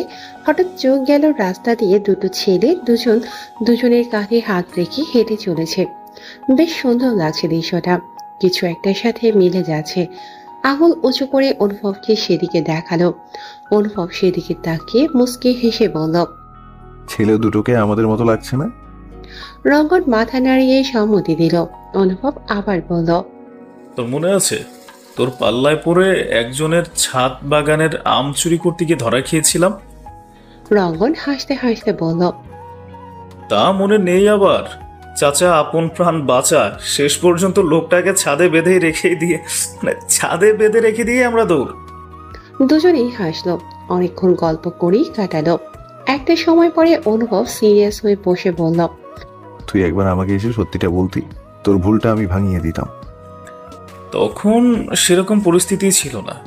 হুট করে কোথায় চলে গিয়েছিলি? এখানেই ছিলাম। খুঁজে পাইনি তো? ভুল বললি, খোঁজ দিতে চাইনি। তোর এখনো মনে হয় আন্টির মৃত্যুর পেছনে আমি দায়ী? না। ক্লিয়ার কর। রঙ্গন দীর্ঘশ্বাস ফেলে বলল, মা মারা যাওয়ার পরে আমি খুব বাজেভাবে ভেঙে পড়ি। মায়ের থেকে দূরে থাকলেও মা আছে এটা ভেবে ভালো থাকতাম, কিন্তু মা নেই এটা আমি মেনে নিতে পারিনি। মায়ের সাথে আমার শেষ দেখাটাও হলো না, আর সে কথাটা আমার প্রিয় বন্ধু জেনেও আমাকে জানায়নি। এটা মানাও মানে আমার পক্ষে সম্ভব ছিল না। বাবা আমাকে বোঝায় তদন্ত করে দেখবে, আমি মেনে নিলাম। তোকেও ভুল বুঝে দূরে চলে যাই, কোনো কিছু ভালো লাগতো না, ভীষণভাবে মানে একা হয়ে পড়ি। বাবার সাথে কোনো কালেই আমার ভালো সম্পর্ক ছিল না, সব সময় রাগ হতো। নিজের একাকিত্ব দূর করতে উল্টোপাল্টা জিনিসে আসক্ত হয়ে যাই। সিগারেটে হয়ে যায় আমার নিত্যদিনের সঙ্গী। নিজের যত্ন নেওয়াটাও ভুলে গেলাম। বন্ধুত্ব হলো কিছুটা বখাটে গোছের ছেলেপেলেদের সাথে, যাদের টাকা দিলে যা বলতাম তাই করত, সারাদিন পিছু পিছু ঘুরত। বাবা আমাকে মায়ের থেকে দূরে সরিয়েছিল, তাই তাকেও শিক্ষা দিতে প্রচুর টাকা খরচ করতাম। মারামারি করে বাবার কাছে বিচার চাইতে পাঠাতাম। সবকিছু থেকে দূরে থাকতে, তার দম্ভ ভাঙতে সেমিস্টার ড্রপ দিলাম। হয়ে গেলাম বখাটে। বড় রাস্তার মোড় ছেড়ে কিছুটা গেলে যে সিগারেটের দোকান পাওয়া যায়, ওটাই আমার ঘর হয়ে গেল। তবে বেশিরভাগ সময় আমি ঢাকাতেই থাকতাম। ওখানে যেতামই শুধু দাদিমাকে দেখতে। একদিন হুট করে রাস্তার মাঝে আমাদের জিপটা নষ্ট হয়ে যায়। তখন তোর বোন রিক্সা নিয়ে যাচ্ছিল। রাস্তার মাঝে জিপ দাঁড়িয়ে থাকায় তারা যেতে পারছিল না। তখন আমার সেই বন্ধুগণ তাকে দেখে গান ধরে। হুট করে তোর বোন নেমে এসে তোর পরিচয় দেয়। তখন ঠিক করি। অনুভব তাকে থামিয়ে দিয়ে বলল, তাকে প্রেমে ফেলে আমায় কষ্ট দিবি, কিন্তু হলো তো উল্টো। তার প্রেমে তুই পড়ে এখন আমার পিছু পিছু ঘুরছিস। সবই নিয়তি, কিন্তু বিশ্বাস কর, মেয়েদের নেশা আমার কোনো কালেই ছিল না। তাদের আমি অনেক সম্মান করি, আমার মা শিখিয়েছে। শুধু ওহির সাথেই অমন করতাম। তুই খোঁজ নিয়ে দেখতে পারিস। অনুভব মুস্কি হাসলো। এগুলো সবই তার জানা, তবুও মনোযোগী শ্রোতার মতো শুনছে। রঙ্গনকে থামতে দেখে বলল, তারপর বল, তোর ভুল ভাঙলো কি করে? একদিন হুট করে ইশতিয়াক পাঠানকে ফোনে কাউকে বলতে শুনি। অনুভব নিজেও তো জানতোই না। আমি তার কাছে গিয়ে জানতে চাইলে কি জানতো না, উত্তর দিল না, বলল ভুল শুনেছি। তারপর তারা আছে বলে বেরিয়ে গেল। আমি তখন খোঁজ নিয়ে জানতে পারি তুই অ্যাক্সিডেন্টের ঘটনা আমি জানার কয়েক ঘন্টা আগে জেনেছিলি। আর কিছু শুনিসনি? না, আর শুনতে পাইনি। অনুভব চুপ হয়ে গেল। প্রমাণ ছাড়া কিছু বলা যাবে না। আপাতত সে কিছু বলবে না। এত বছর পর সত্যটা জানতে পারল, কিন্তু তার মাথায় আসছে না ইশতিয়াক পাঠান কেন তার নাম নিয়েছিল। না বের করতে হবে। তার ভাবনার মাঝে রঙ্গন বলল, ভালোবাসি। কাকে? তোকে। জানি। তোর বোনকেও। তাও জানি। চাকরি পেয়েছি এসএস কোম্পানিতে। তুই জানিস? হ্যাঁ। এর পেছনের হাতটা তোর, তাই না? কি জানি হতে পারে। হেয়ালি করছিস? হ্যাঁ, তোর থেকেই শেখা। তোর বোনকে দিবি? একটা শর্তে। বলে ফেল। তোকে ঘর জামাই থাকতে। অনুভব ভাবলো রঙ্গন হয়তো রাজি হবে না, কিন্তু তাকে অবাক করে দিয়ে রঙ্গন বলল, আরে আমি তো ঘর জামাই হওয়ার জন্য এক পায়ে দাঁড়ায় আছি। তুই অফারটা দিতে লেট করলি কেন? হ্যাঁ, তুই জীবনে ভালো হবি না। আরে আমি ভালো হয়ে গেলে তোকে আর কেউ ভালো মানুষ বলবে? তখন সবাই আমাকে নিয়ে পড়ে থাকবে। অনুভব দীর্ঘশ্বাস ফেলল। একে কিছু বলে লাভ নেই, তবে একটা চমক অবশ্যই দেওয়ার আছে। উঠে দাঁড়ালো। তাকে উঠতে দেখে রঙ্গন নিজেও উঠল। অনুভব ইশারা করে পেছনে তাকাতে বলল। রঙ্গন পেছনে তাকাতেই ঝড়ের বেগে কেউ এসে তাকে জড়িয়ে ধরল। প্রথমে বুঝতে একটু দেরি হলেও যখন বুঝলো তখন মুখে হাসি ফুটল। রঙ্গন ভাইয়া, তুমি আমার আপন ভাইয়া। ইচ্ছের কথা শুনে রঙ্গনের চোখ ছলছল করে উঠল। কি বলবে বুঝলো না, তাই চুপ করে রইল। এবার অনুভব ইচ্ছেকে কাছে টেনে এনে চোখ মুছিয়ে দিতে দিতে বলল, কিরে আমার বুকে কাঁদাচ্ছিস কেন? কথা বল। রঙ্গন হুট করে অনুভবকে জড়িয়ে ধরে বলল, সরি দোস্ত। It's okay. তুই এত ভালো কেন? হ্যাঁ, তুই এত খারাপ জন্য ওকে সব বলেছিস? এবার ইচ্ছের সাথে কথা বল।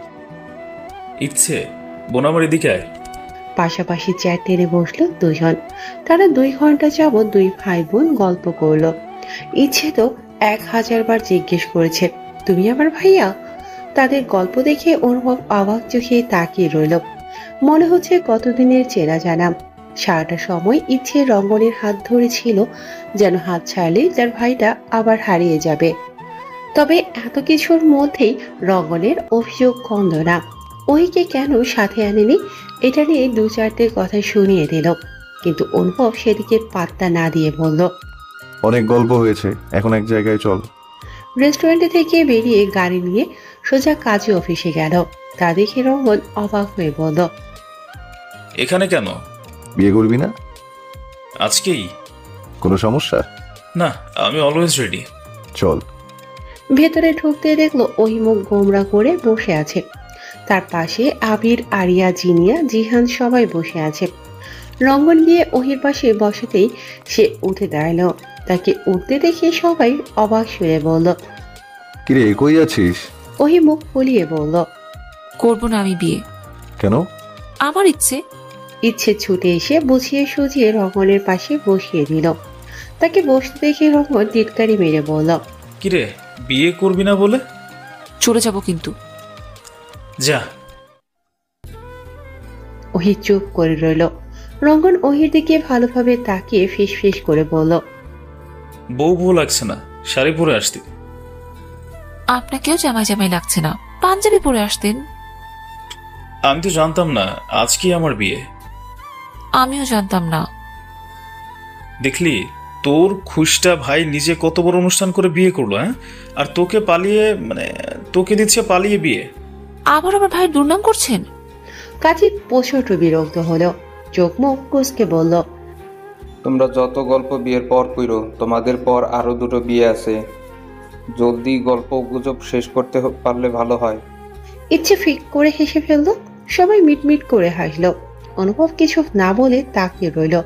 তার বোনটা দেখতে দেখতে কত বড় হয়ে গেল। কালকে রাতেই ইচ্ছের কাছে সব বলার পর তার বাবা আর মায়ের সাথে রঙ্গনের বিষয়ে কথা বলেছে। তারা জানিয়েছে অনুভবের উপর তাদের বিশ্বাস আছে। এই সময় রঙ্গনের একজন কাছের মানুষ বড্ড প্রয়োজন। এই কয়েকদিন ওহি নিজের যা অবস্থা বানিয়েছে, তাদের এভাবে বিয়ে দেওয়ার কারণ সব ঝামেলা মিটিয়ে তাদের বিয়ে দিতে দিতে অনেক দেরি হয়ে যাবে। নিজের চোখের সামনে ছোট্ট বোনকে কাঁদলে দেখলে কোনো ভাইয়ের ভালো লাগে? শেষ পর্যন্ত এটাই সিদ্ধান্ত নিয়েছে। আরো ঠিক করে রেখেছে সবকিছু সমাধান হয়ে গেলে তাদের আবার বিয়ে দেবে, বড় করে অনুষ্ঠান করে, তার নিজের বিয়ের থেকেও বড়। সবাই দেখবে আর বলবে, দেখেছিস অনুভব মির্জার বোনের বিয়ে হয়েছে। একটা খাতায় প্রথমে সই নিল, অতঃপর মৌখিক কিছু বিষয় বুঝিয়ে বলল, বেশি টাকা দেনমোহর এখন রঙ্গনের পক্ষে দেওয়া সম্ভব না, তাই অনুভব অল্প করে রাখতে বলল। কবুল বলতে বলায় ওহির আগে রঙ্গন বলল। কাজী থতমত খেয়ে বলল, তুমি পরে বাবা, আগে মেয়ে। প্রিয় বন্ধুর কাণ্ডে অনুভব নিজেও হেসে ফেলল। ওহি কবুল বলতে বেশ কিছুটা সময় নিল। এই সময় রঙ্গন আর তাকে কিছু বলল না, কিছুটা সময় দিল। অতঃপর রঙ্গনের পালা আসতেই সে একদমই 3 বার কবুল পড়ে নিল। ছেলেদের বিয়েতে বাবার মতামত না হলেও চলে, কিন্তু মেয়েদের বেলায় হয় না।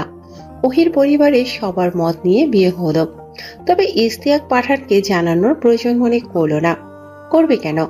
কেউ কি বিপদ ঢাকঢোল পিটিয়ে ডেকে আনে? যাই হোক, বেশ ভালোভাবে বিয়েটা মিটে গেল। সেখানে আর ভিড় না জমিয়ে বাসার উদ্দেশ্যে রওনা দিল। বাসায় ফিরে অনুভব রঙ্গনকে ওহির রুম দেখিয়ে ফ্রেশ হয়ে নিতে বলল, কিন্তু তার তো কোনো কাপড় চোপড় নেই এখানে। অনুভব নিজেই আসলো পিছু পিছু, তার জন্য পাঞ্জাবি নিয়ে হাতে ধরিয়ে দিতে দিতে বলল, যা চেঞ্জ করে নে।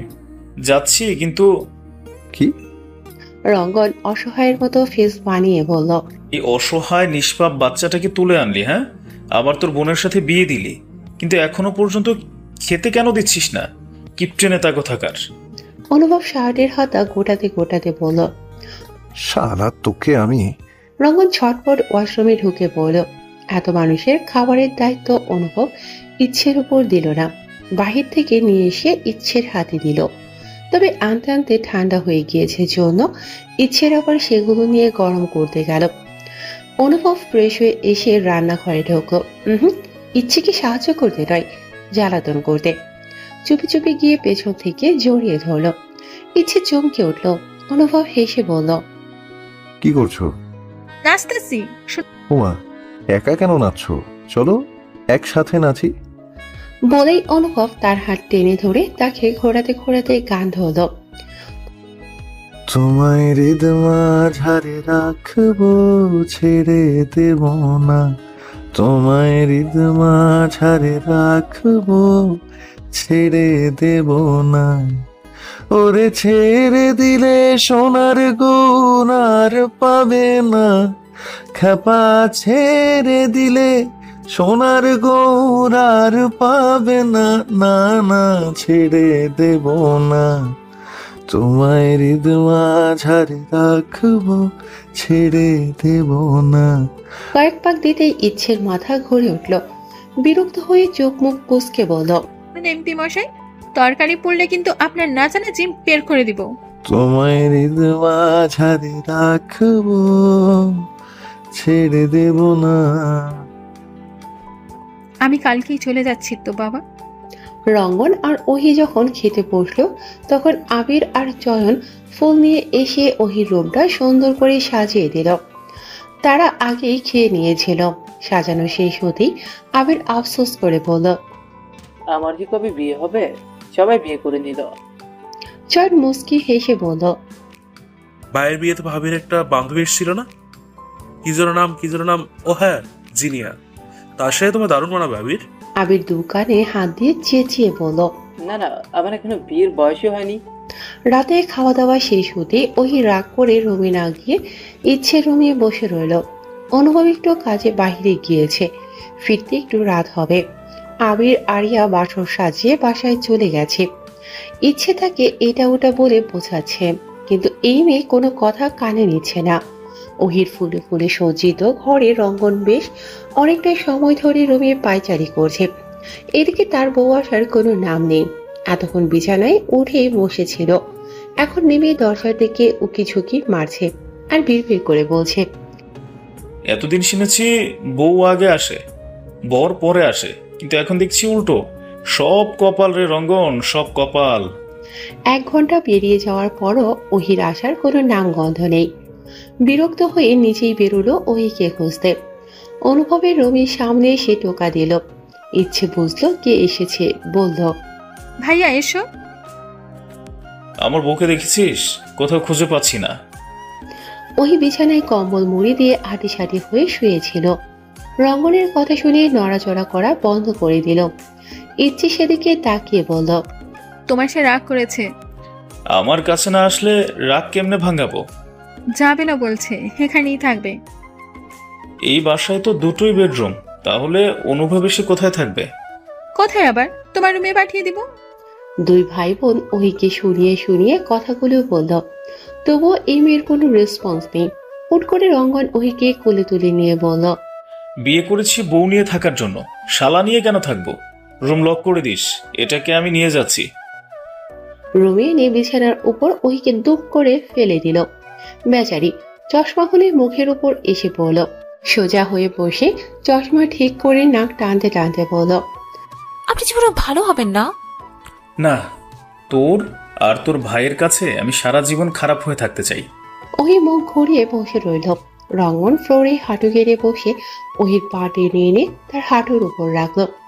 অতঃপর পকেট থেকে একজোড়া নুপুর বের করে পরিয়ে দিয়ে বলল, আপাতত দামি কিছু দেওয়ার মতো আমার কাছে তেমন কিছু নেই।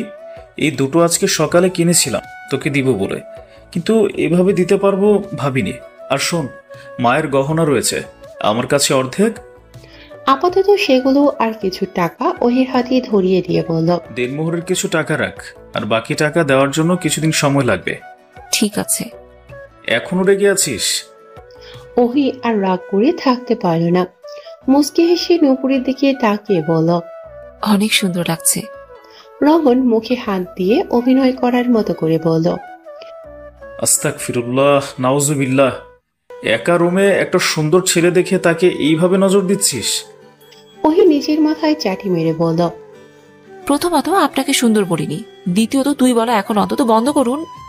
রঙ্গন সে কথা পাত্তা না দিয়ে ওহিকে রাগাতে বলল, ভীষণ সিগারেট খেতে ইচ্ছে করছে, ধরাবো? অবশ্যই, তবে দুটো ধরাবেন আজকে। রঙ্গনের চোখ দুটো বেরিয়ে আসার জোগাড়। তার বউ এমন কথাও বলতে পারে? চট করে নিচ থেকে উঠে বসে বলল, না না, আস্তাগফিরুল্লাহ, ওসব খেতে হয় না। ওহি একটু দূরে সরে বসে বলল, একসাথে খাবো। একদম কাছে আসবেন না, দূরে থাকুন। রঙ্গন বিছানায় টান হয়ে শুয়ে পড়ে ওহির হাত ধরে টান দিয়ে কাছে এনে বলল, দূরে থাকবো মানে? আমার বাচ্চা কাচ্চা কান্নাকাটি করছে দুনিয়ায় আসার জন্য। আর শোন, আমার ছেলের সাথে তোর ভাইয়ের মেয়ের বিয়ে দিব, কেমন? অতপর তোর ভাইকে নাকে দড়ি দিয়ে ঘুরাবো, তাই আগে ভাগে তাকে আনার ব্যবস্থা করতে হবে। সকাল সকাল ইচ্ছে উঠে পড়েছে, কয়বেলা বাহিরের খাবার এনে খাওয়াবে। বাড়ির বউ হিসেবে তার একটা দায়িত্ব আছে না? সে কি আর হাতে পায়ে ছোট আছে? সে রান্না বান্না পারবে না? বেশ পারবে। সে ভাবনা সেই কাজ কোমরে ওড়না পেঁচিয়ে লেগে পড়ল কাজে। প্রথমে ফ্রিজ থেকে মাংস বের করে ভিজিয়ে রাখল, তারপর রুটি বানানোর জন্য চুলায় গরম পানি বসিয়ে দিল। এই সময় পেঁয়াজ, মরিচ, রসুন, আলু কাটতে লাগলো। কিছু সময় পরে পানি হয়ে যেতেই আটা খসিয়ে রুটি বেলতে শুরু করলো। ধানের আটা রেডি করলেই শক্ত হয়ে যায়। একটা করে বেলছে আর ভাজছে। রুটি বানানো শেষ হওয়ার আগে চট করে মাংস বসিয়ে দিল। অনুভবের ঘুম ভাঙতেই বাঁ পাশে চোখ মেলে দেখলো ইচ্ছে নেই। চট করে উঠে বসলো। রুম থেকে বেরোতেই দেখলো ইচ্ছে পাক্কা গিন্নির মতো কোমরে ওড়না গুজে চুল উঁচা করে খোপা করে রান্না করছে। অনুভব দেয়ালের সাথে হেলান দিয়ে সেদিকে কিছু সময় চেয়ে রইল। সবাই ওঠার আগেই ইচ্ছের রান্না প্রায় শেষের দিকে। তবে হুট করে তার মনে হলো কেউ তার দিকে তাকিয়ে আছে। আশেপাশে তাকাতেই দেখলো তার এমপি মশাই দু হাত ভাঁজ করে হেলান দিয়ে দাঁড়িয়ে আছে। ইচ্ছে ভ্রু নাচিয়ে বলল, কি দেখছেন? বউ দেখছি, বউ। আগে দেখেননি? প্রতিদিনই দেখি, তবুও মন ভরে না। সকাল সকাল ঢং করতে এসেছেন? ওটা তোমার কাজ। হয় জানি। চা খাওয়াবে? আচ্ছা বসুন, দিচ্ছি। বসবো না, তুমি বানাও, আমি দেখবো। কি আজব, এভাবে তাকিয়ে থাকলে কাজ করা যায়? যায় না? না, একদমই চায় না। চলে যাব? না, শুয়ে থাকুন। ও, তাহলে বেডটা কি এখানেই নিয়ে আসবো? বিরক্ত কেন করছেন? তুমি বিরক্ত হচ্ছ তাই? আপনি যাবেন? না গেলে আমি চলে যাব। ডান, জলদি এসো, তোমাকে নিতেই এসেছি। ইচ্ছে রেগে জোরে চিল্লানোর আগেই অনুভব এসে তার মুখ চেপে ধরে ফিস ফিস করে বলল, আরে কি করছো? হি আর রঙ্গন উঠে যাবে। অনুভবের থেকে মুখ ছাড়িয়ে ইচ্ছে নাক ফুলিয়ে রইল। অনুভব তা বুঝে ইচ্ছের মুড ঠিক করতে বলল, কি রান্না করছো? গোবরের কাবাব। ছি, কি বাজে খাবার। আপনি কি খেয়ে দেখেছেন? না। তাহলে কি করে বুঝলেন বাজে খেতে? অনুমান করেছি। অর্থাৎ মনে মনে তো খেয়েছেন। অনুভব বিব্রত হলো। এই মেয়ের সাথে সে কথাই পারবে না। তাকে হার মেনে নিতে দেখে ইচ্ছে হাসলো। অতঃপর রসিয়ে রসিয়ে বলল, মোরগের মাথায় থাকে ঝুটি, ইচ্ছে বানিয়েছে গরম গরম রুটি। বাহ, জমে যাবে। ইচ্ছে মুস্কি হেসে বলল। অনুভব মাথা নাড়িয়ে ভেতরে চলে গেল। কালকের দিনটা সে ফ্রি ছিল, তবে আজকে থেকে আবার ব্যস্ততা শুরু। ইচ্ছে হাতের কাজ শেষ করে টেবিল গোছাচ্ছিল। হঠাৎ তার ইশতিয়াক পাঠানের সাথে দেখা হওয়ার কথা মনে পড়ল।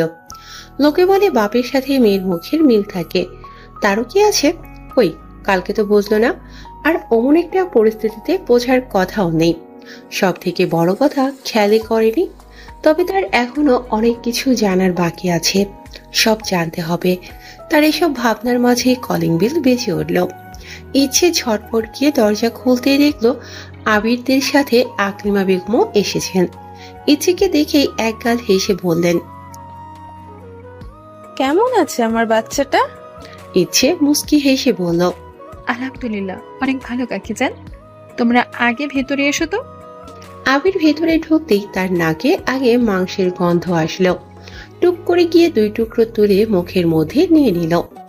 বাহির থেকে এসে ফ্রেশ না হয়ে খাবারে হাত দেওয়াতে আকলিমা বেগম রাগে রাগে চোখে বললেন, সব কি আবি বেটা, যাও আগে ফ্রেশ হয়ে নাও। যাচ্ছি যাচ্ছি। তাদের কথার মাঝেই রঙ্গন বেরিয়ে আসলো। আকলিমা বেগম তাকে দেখে মুখ ফুলিয়ে রাখলেন। রঙ্গন তা দেখে মাথা চুলকিয়ে তার পাশে গিয়ে বসে বলল, কাকিমণি কেমন আছেন? আমি কেমন আছি তুই জেনে কি করবি? এত বছর খোঁজ নিয়েছিস, হুট করে কোথায় চলে গিয়েছিলি? ভুল হয়ে গেছে, আর হবে না, সত্যি। মনে থাকবে তো? থাকবে। আমার রঙ্গ বেটা কত বড় হয়ে গেছে। অনুভব রুম থেকে আসতে আসতে বলল, বেটা তো আর নেই, এখন জামাই হয়ে গেছে।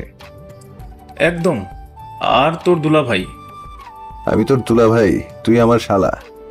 তুই আমার শালা? আহা, অনু বেটা, আবি বেটা, দুজনেই থামো। কিছু সময় সবাই মিলে গল্প গুজব করলো। খাবার ঠান্ডা হয়ে যাচ্ছে, তাই ইচ্ছে রঙ্গনকে বলল, ভাইয়া ওহিকে ডেকে নিয়ে এসো। রঙ্গন উঠে দাঁড়ালো। ভেবেছিল ওহি এখনো ওঠেনি, কিন্তু গিয়ে দেখলো ওহি অলরেডি ফ্রেশ হয়ে চুল আঁচড়াচ্ছে। রঙ্গন বিছানায় বসতে বসতে বলল, শাড়িতেই বেশি ভালো লাগে তোকে। ওহি আর চোখে তাকিয়ে বলল, আমি এখন শাড়ি পরতে পারবো না। একটু পরতি? শাড়ি আবার একটু কি করে পরে? তাহলে পুরোই পর। ওহি বিরক্ত হয়ে চুপ করে রইল। এই লোকের সাথে কথা বলে লাভ নেই, তার আপাতত ইচ্ছের কাছে যেতে হবে। রুম থেকে বের হতে চাইল, কিন্তু তার আগেই রঙ্গন চট করে গিয়ে দরজা লক করে দিল। কি হলো? কি? একটা ছেলে আর একটা মেয়ে। কি? কিচ্ছু না, এদিকে আয়। ওহির হাত ধরে টেনে পাশে বসিয়ে দিল, বলল, আরেকটু থাক, ভাল লাগছে। বাড়ি ভর্তি মানুষজন। কে বলল? আমি সবারই কণ্ঠ শুনেছি। রঙ্গন ওহির কোলে চট করে শুয়ে পড়ে বলল, সকাল সকাল সুন্দরী বউকে যেতে দিতে ইচ্ছে করছে না। ওহি কিছু বলল না, রঙ্গনের মাথায় হাত বুলিয়ে দিতে লাগলো। রঙ্গন আবার বলল, তোর ঘুম হয়েছে? ওহির ছোট্ট জবাব। রঙ্গন হতাশ সুরে বলল, কোথায় সকাল সকাল জামাইয়ের থেকে গান শুনতে চাইবি? এমন পালাই পালাই কেন করছিস? হ্যাঁ, আচ্ছা বলুন। রঙ্গন সত্যি সত্যি গান ধরল, ভালোবাসি বলে দাও আমায়, বলে দাও হ্যাঁ সব কবুল, তুমি শুধু আমারই হবে, যদি করো মিষ্টি এই ভুল, হাতে হাতে রাখতে পারো সন্ধি আঙুলে আঙুল, ভালোবাসা বাড়াতে আরো হৃদয় ভীষণ ব্যাকুল। ওই চোখ বন্ধ করে গানটা শুনল। গান শেষ হতেই রঙ্গনের ফোনে কল আসলো। রঙ্গন উঁচু করে দেখলো অঙ্কন কল দিয়েছে। রিসিভ করতে কিছু একটা বলে কেটে দিল। রঙ্গন মুখ কালো করে উঠে দাঁড়ালো। ওহি অবাক হয়ে জিজ্ঞেস করলো, কি হয়েছে? ইশতিয়াক পাঠানের মা মারা গিয়েছে, আমাকে যেতে হবে। আপনার দাদি? আমার কেউ না। বলেই রুম থেকে বেরিয়ে গেল রঙ্গন। ওহি তার যাওয়ার দিকে চেয়ে রইল। আনোয়ারা বেগম কাল থেকে মুখ গোমরা করে বসে আছে। শফিক সাহেব অনেকবার কথা বলার চেষ্টা করেছে, তবুও কথা বলছে না। গিন্নি, তুমি কি সত্যি সত্যি আমার সাথে আর কথা বলবে না? না। কিন্তু কেন? তুমি ইচ্ছের কথা তার ভাইকে কেন বললে, অনুমতি দিলে? সে যদি এখন ইচ্ছেকে নিয়ে যেতে চায়? শফিক সাহেব হাসলেন। এতক্ষণে বুঝলেন রাগ করার আসল কারণ। বললেন, কোথায় নিয়ে যাবে? ভুলে যাচ্ছ সে এখন অন্য কারো বউ, জানাতন লোকের বউ নয়, এমপির বউ। আমাদের কাছে যদি আর আসতে না দেয়? তুমি বড্ড বেশি ভাবছো। শফিক সাহেব মুস্কি হেসে এগিয়ে গিয়ে স্ত্রীকে জড়িয়ে ধরে বললেন, তোমার ইচ্ছে তোমারই থাকবে। আনোয়ারা বেগম মুখ গোমরা করে বললেন, আজকে তো কল দিল না ইচ্ছে। তার কথা শেষ হওয়ার আগেই ইচ্ছের কল আসলো। বেশ কিছু সময় দুজন কথা বলল। অতঃপর আনোয়ারা বেগমের মন ভালো হয়ে গেল। তাকে হাসতে দেখে শফিক সাহেব বললেন, বউ আমার সবাইকে ভালোবাসে, শুধু আমায় ছাড়া। রঙ্গনকে একা ছাড়ল না অনুভব। সে নিজেও রঙ্গনের সাথে রওনা দিল। ইচ্ছে যাওয়ার জন্য বায়না ধরলেও তাকে সাথে নিল না রঙ্গন। কুঞ্জ ভিলায় শোকের ছায়ায় কত মানুষ কত কথা বলছে, ভালোর থেকে মন্দ কথাই বেশি বলছে। পাড়া প্রতিবেশী আশেপাশে ঘুরছে আর বলছে, কি যে অহংকার ছিল এই মানুষের। বউদের কি নির্যাতন নাই করতেন, এখন পরপারে গিয়ে বসবে। কোনো অহংকারই আর টেকবে না। আসলে দুদিনের জীবনে আমরা কতই না উতলা হয়ে থাকি। মরার ভয় আর কজন করি। মরার ভয় করলে কেউ আর কোনো পাপ কাজ করতে পারতো না। তার বলে যাওয়া কথা আর কর্ম দিয়ে সবাই তাকে এখন বিচার করবে। ইয়াসমিন বেগমের লাশ সদর দরজা বরাবর নিচে রাখা হয়েছে। অনেক মানুষ এসে দেখে দেখে যাচ্ছে। কালকে মাঝরাতে সম্ভবত মারা গেছেন। তার সাথে যে নার্সটা থাকতেন তিনি কালকে রাতে থাকতে পারেননি। শর্মিলা বেগম নিজেও অসুস্থ, আরেকজনকে টানার শক্তি এখন আর তার ছিল না।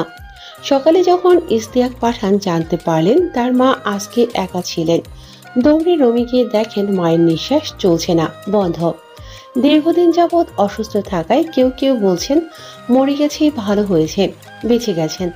ইশতিয়াক পাঠান মায়ের লাশের পাশে পাথরের মতো বসে আছেন, না কথা বলছেন আর না কান্না করছেন, শুধু চেয়ে চেয়ে দেখছেন। অঙ্কন তার পাশে বসে সান্ত্বনা দিচ্ছে। মানুষের কথার আঘাত রুহ অব্দি পৌঁছায়। ইয়াসমিন বেগমের কথার আঘাত রঙ্গনের মা মেনে নিতে পারলেও সে কোনোদিন মেনে নিতে পারেনি। প্রচন্ড রাগ হতো, তবুও ছোট থাকায় কিছুই করতে পারত না। তাই আজ তার মৃত্যুতেও তাকে নাড়াতে পারল না।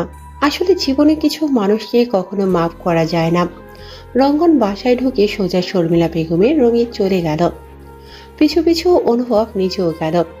বিস্তারিত বর্ণনা তিনিই তাদের দিল। অনুভব সব শুনে শুধু দীর্ঘশ্বাসই ফেলল। একটু পরে অঙ্কনও সেখানে আসলো। কিছু সময়ের ব্যবধানে অনুভব বেরিয়ে পড়ল। তার আর সময় নেই, এখন যেতে হবে।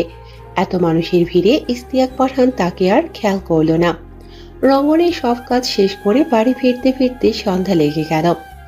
এক সপ্তাহ পরে বেশ ভালোই কাটছে চারজনের সংসার। ইশতিয়াক পাঠান রঙ্গনের বিয়ের কথা জেনেও এখনো কিছু বলেনি। এই বিষয়টা অনুভবের ঠিক হজম হয়নি, তবুও সে চুপ করেই আছে। এর মাঝে অনিমা বেগম এসে তাদের সাথে দেখা করে গেছে। যদিও রঙ্গনকে তার খুব একটা পছন্দ হয়নি, কিন্তু মেয়ের ভালো থাকার জন্য সেটাও প্রকাশ করেনি। ওহির বিয়ের কথা শুনে আফসোসের শেষ নেই জিনিয়ার। কত কথাই না শোনালো। শেষ পর্যন্ত আজকে ট্রিট নিয়ে তবেই ছেড়েছে, আর সাথে ফ্রিতে নিয়েছে আবিরের নাম্বার। বেশি জোর করায় ওহি দিয়েছে, আর সাথে কথা নিয়েছে সে যে নাম্বার দিয়েছে এটা যেন ভুল করেও না বলে। জিনিয়াও রাজি হয়ে গেছে। রাতে আবির বসে গভীর মনোযোগ দিয়ে বই পড়ছিল। হঠাৎ ফোনের শব্দে মনোযোগ নষ্ট হলো। বিরক্ত নিয়ে ফোন হাতে তুলল। অচেনা নাম্বার দেখে কিছু সময় চেয়ে রইল, অতঃপর ধরল। হ্যালো, আসসালামু আলাইকুম, কে বলছেন? আপনার ভালোবাসার মানুষ। ও, মা বোন তো বাড়িতেই আছে। আপনি নিশ্চয়ই আমাদের বাড়ির কাজের খালা। জিনিয়া নাক মুখ কুঁচকে ফেলল, বলল, আমি আপনার শখের নারী। আবির নিজেও থতমত খেল। বয়সটা চিনতে বেশি সময় লাগলো না। এমন নয় সে বহুত ভালো মানুষ, কিন্তু ছোট্ট বোনের বান্ধবীর সাথে লাইন মারবে বিষয়টা কেমন দেখায়। তাও যদি একটু ভালো মাইয়া হতো। এ তো একটা বারুদ। শুনুন, আমার কোনো শখের নারী বকের নারী নেই। ভুল জায়গায় কল দিয়েছেন, রাখছি। আরে দাঁড়ান দাঁড়ান, ফোনটা কাটবেন না, কথা আছে। তাড়াতাড়ি বলুন, আমার কাজ আছে। এই নাম্বার কি আপনার কাছে সব সময় থাকে? আবির বিব্রত বোধ করলো। নিজের পার্সোনাল নাম্বার আর কার কাছে থাকবে, বলল, না, এলাকার সবার কাছেই থাকে। আর কিছু? জিনিয়া হাসল। না, লোকটাকে জ্বালাতে তার ভালোই লাগছে। হুট করে আবির ফোন কেটে ব্লক করে শুয়ে পড়ল। আপাতত পড়ার মোড শেষ, একটু পরে আবার উঠে পড়বে। জিনিয়া জানতো এমনই হবে, তাই বাড়ির সব কয়টা সিম একসাথে নিয়ে বসেছে। আবার কল দিল, আবির ধরল না। বেশ কয়েকবার দেওয়ার পরে কিছু কড়া কথা শোনাতে ধরল। কি সমস্যা? আপনি তো সমস্যা। কল কাটছেন কেন? দেখুন, আমি আপনার সাথে প্রেম করতে পারবো না, তাই সে আশা ছেড়ে দিন। আমি আপনাকে প্রেমের প্রস্তাব কখন দিলাম? আবির নিজের মাথায় হাত দিয়ে বিড়বিড় করে বলল। কার পাল্লায় পড়ল, কিছু একটা ভেবে বলল, আপনি আমাকে বিরক্ত করলে আমি খুশি হব। জিনিয়া হেসে ফেলল। নিজে বলে নিজেই থতমত খেলো। সেনা লাগাতে ভুলে গেছে। অতঃপর ফোন অফ করে রেখে দিল। না, এখন এটা ছাড়া উপায় নেই। থাক, একটু অফ থাকুক। ওহিদের পুরোদমে ক্লাস চলছে। কয়েকদিন পরেই পরীক্ষা। কোম্পানির চাকরি মানে কষ্ট। রঙ্গন এখন আর আড্ডা দেওয়ার সময় পাচ্ছে না। রাত 8টায় বাসায় আসে, সকাল 10টায় অফিসে চলে যায়। অনুভব তাকে বলেছিল এই চাকরি ছেড়ে দিয়ে তাদের অফিসে জয়েন করতে, কিন্তু সে রাজি হয়নি। তবে এত কিছুর মাঝেও রঙ্গনের তেরামি করার স্বভাবটা যায়নি। রাতে খাওয়া দাওয়া শেষ করে ওহি রুমে এসে দেখে রঙ্গন ফ্লোরে টান হয়ে শুয়ে আছে। কিছুটা চমকে দৌড়ে কাছে গিয়ে বলল, কি হয়েছে আপনার? এভাবে নিচে শুয়ে আছেন কেন? আপনার কি শরীর খারাপ? রঙ্গন সেভাবেই পাশ ফিরে ভ্রু কুঁচকে বলল, কিভাবে কিছু হয়নি, গরম লাগছিল তাই নিচে শুয়েছি। গরম লাগছে তাহলে এসি দিতেন, আর না হয় জানালাটা খুলে দিতেন। আমার ইচ্ছে। ওহি বিরক্ত হয়ে উঠে যাচ্ছিল, তার আগেই রঙ্গন হাত ধরে টেনে পাশে শুয়ে নিয়ে বলল, তুইও থাক, আজকে নিচে ঘুমাবো, ভাল লাগবে। কি জ্বালা, খাট রেখে নিচে কেন ঘুমাবো? আমি বলেছি তাই। আমি পারবো না, আমার ঠান্ডা লেগে যাবে। ওষুধ কিনে দিব। ওষুধ খেতে আমার ভালো লাগে না। সে তো প্রথম প্রথম আমাকেও লাগতো না। আপনি উঠবেন? না। ঠিক আছে, আমাকে উঠতে দিন। তাও না। ওহি পানির জগটা ফেলে এসেছিল, ইচ্ছে তা দেখে আর ডাক দিল না, নিজেই দিতে এলো। কিন্তু দরজা খোলা রেখে তাদের ফ্লোরে শুয়ে থাকতে দেখে প্রচন্ড অবাক হলো। অতঃপর গলা খাঁকড়ে দিয়ে এক হাত দিয়ে চোখ ধরে বলল, আমি কিছু দেখিনি। রঙ্গন তবুও উঠল না, বলল, দেখলেও সমস্যা নেই, দেখতে পারিস। সঙ্গে সঙ্গে ওহি তার পেটে একটা গুঁতো মেরে উঠে বসলো, তারপর বলল, আমার সমস্যা আছে, শয়তান লোক একটা। তোরে জামাই? ওহি কড়া চোখে তাকিয়ে ইচ্ছে থেকে জগ নিয়ে নিল। ইচ্ছে আর দেরি করল না, হাসতে হাসতে বেরিয়ে গেল। রুমে ঢুকে এভাবেই হাসতে হাসতে অনুভবের গায়ের উপর পড়ল। বেচারা ফাইল নিয়ে কাজ করছিল, হুট করে এমন হওয়ায় কিছুটা ভেবা জায়গা খেয়ে গেল। কিরে পাগলের মতো হাসছিস কেন? ইচ্ছের হাসি বন্ধ, কোমরে হাত দিয়ে বলল, কি বললেন? আমি পাগল? কোনো সন্দেহ আছে? অবশ্যই আছে, কালকেই আপনাকে চোখের ডাক্তারের কাছে নিয়ে যাব। কেন? এই যে একটা সুস্থ স্বাভাবিক ভালো একটা মেয়েকে চোখে না দেখে পাগল চোখে দেখছেন, তার জন্য। অনুভব চোখ ছোট ছোট করে বলল, ভুল হয়ে গেছে আমার, এখন পড়তে বসো যাও। এত পড়াপড়া করেন কেন? বউকে দিকে কি চাকরি করাবেন নাকি? হ্যাঁ অবশ্যই। দেখছেন আপনার পেটে পেটে কত শয়তানি। অনুভব গম্ভীর হলো, থমথমে গলায় বলল, শোনো মেয়ে, আমার বহুত কাজ বাকি, এখন বিরক্ত করো না, তুলে রাখো, আমার কাজ শেষ হলে আমি নিজে তোমাকে ডেকে বলবো। বেবি জান এখন আসুন, আমি বিরক্ত হতে বসে আছি, একটু বিরক্ত করে যান। ইচ্ছে মুখ ভেঙচি দিয়ে তার মতো করে অভিনয় করে বলল, শুনুন এমপি মশাই, আপনাকে বিরক্ত করতে আমার বয়ে গেছে। ঠিক আছে এখন যাও। যাবো মানে? আমি এখন দাদাজানকে ফোন। অনুভব করা চোখে তাকাতেই ছটপট গিয়ে পড়তে বসল। না, এখন আর কিছু বলা যাবে না, বললেই ধমক খাবে। ইচ্ছেরা পরের দিন সকালে ভার্সিটি যাওয়ার সময় চলন্ত রিক্সা থেকেই দেখলো অনুভব একটা মেয়ের সাথে রেস্টুরেন্টের ভেতরে ঢুকছে। আরেকটু ভালোভাবে খেয়াল করে দেখলো মেয়েটা পায়েল খন্দকার। এর আগেও একদিন দেখেছিল, সেদিন কষ্ট না পেলেও আজকে ভীষণ কষ্ট পেল। ছলো ছলো চোখে ওহির দিকে তাকিয়ে বলল, এই জন্য বুঝি এমপি মশাই সকাল সকাল বাইরে যাওয়ার এত তাড়া ছিল? ওই চশমাটা ভালোভাবে পরিষ্কার করে আবার তাকালো। না, এবারও একই জিনিস দেখলো। সাধারণত তার ভাই সব সময়ের মেয়েদের থেকে দূরে থাকতেই পছন্দ করে, আর সেখানে তার বিয়ে করা বউ আছে, নিশ্চয়ই কাজের কোনো বিষয়ে এসেছে। ইচ্ছের হাত ধরে বোঝানোর চেষ্টা করলো, দেখ না জানি রাগারাগি করবি না, দিন শেষে তো তোর কাছেই আসবে তাই না? বাসায় আসলে ভালোভাবে জিজ্ঞেস করিস, বলবে। ইচ্ছে নাক টানতে টানতে বলল, কোন দিন শেষ টেস্ট নেই, আমার কাছে আসার চেষ্টা করুক একবার, তোর ভাইয়ের হাত পা ভেঙে রেখে দিব। তা না হয় ভাঙবি, কিন্তু তুই কাঁদছিস কেন? আমি কাঁদছি না, চোখ থেকে পানি পড়ছে। ওই বিষয়টা সামাল দিতে বলল, চল বাসায় যাই, মামা আপনি চলুন। হঠাৎ ইচ্ছের মত পাল্টে গেল, রিক্সা থেকে নেমে পড়ল। সাথে সাথে ওহিও নেমে তার পিছু নিতে নিতে বলল, কোথায় যাচ্ছিস? আমি এখনই সব জানাবো। দেখ ভাইয়া যদি জানে তুই তাকে সন্দেহ করছিস তাহলে কষ্ট পাবে। আমি এখনই সব জানবো। আমি তাকে সন্দেহ করছি না, কিন্তু অন্য মেয়ের সাথে সে রেস্টুরেন্টে যাবে এটাও আমি মানতে পারছি না। আর তুই চুপ থাক, নিজের ভাইয়ের হয়ে একটাও কথা বলবি না। ওহি আর কিছু বলল না, এখন কিছু বলেও লাভ নেই। হঠাৎ মনে হলো সে ভাড়া দেয়নি, দৌড়ে গিয়ে ভাড়া মিটিয়ে আবার ইচ্ছের পিছু নিল। অনুভব আর পায়েল টেবিলের মাঝে একটা খবরের কাগজ নিয়ে কিছু একটা দেখলো। অতঃপর পায়েল কিছু একটা বুঝিয়ে বুঝিয়ে বলছে আর কলম দিয়ে ডাক টেনে দেখাচ্ছে। ইচ্ছে ভেতরে ঢুকে কোনো দিকে না গিয়ে সোজা তাদের টেবিলে গিয়ে চেয়ার টেনে বসলো। ওহি গিয়ে তার পেছনে দাঁড়িয়ে রইল। চেয়ার টানার শব্দে দুজনেরই মনোযোগ নষ্ট হলো। অনুভব মাথা তুলে ইচ্ছে আর ওহিকে দেখে অবাক হয়ে বলল, তোমরা এখানে? ইচ্ছে সেভাবেই বসে বলল, একই প্রশ্ন, আপনারা এখানে? পায়েল বোধহয় বুঝলো ইচ্ছের মনোভাব, বলল, আমরা একটা জরুরি বিষয়ে আলোচনা করতে এসেছি। সে যাই হোক, তোমরা কেমন আছো তাই আগে বলো। ইচ্ছে সে কথার উত্তর না দিয়ে বলল, কোন বিষয়ে? একটু সিক্রেট, এখন বলা যাবে না। ইচ্ছে এবার অনুভবের দিকে তাকালো, তার দিকেই তাকিয়ে আছে। আপনি কিছু বলবেন না? না, বাসায় যাও। যাব না। বাসায় গিয়েই সব বলবো। শোনো, এখন কেন নয়?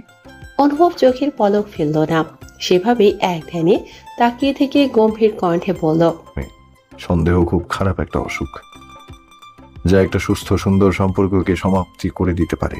খামোখা সন্দেহ করে কষ্ট পেও না। আমি তোমারই আছি, তোমারই থাকবো এবং তোমাকেই ভালোবাসবো। শেষ। ইচ্ছের রাগ, দুঃখ, অভিমান সব শেষ, কিন্তু এখন ভীষণ লজ্জা লাগছে। সবার সামনে এভাবে কেউ বলে? খুচটা লোক একটা। আর চোখে একবার ওহির দিকে একবার পায়েলের দিকে তাকালো, তারা মিটমিট করে হাসে। কি জ্বালা!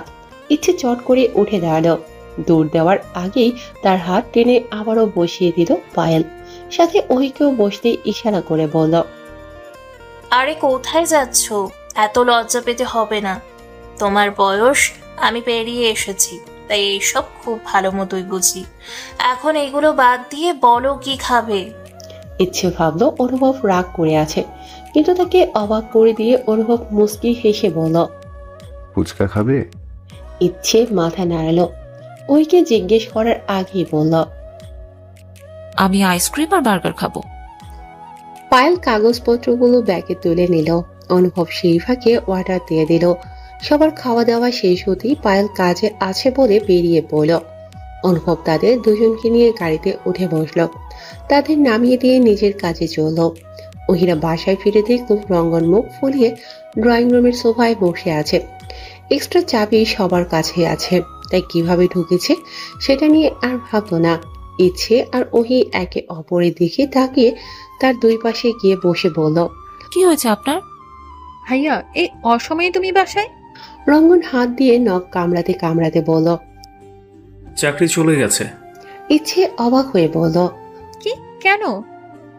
আমার সাথে শালা বসগিরি দেখাতে আসে, দিছি 2 ঘা, আর চাকরি থেকে বের করে দিল। তোমাকে মারেনি তো? আমাকে মারবে এত সাহস আছে নাকি?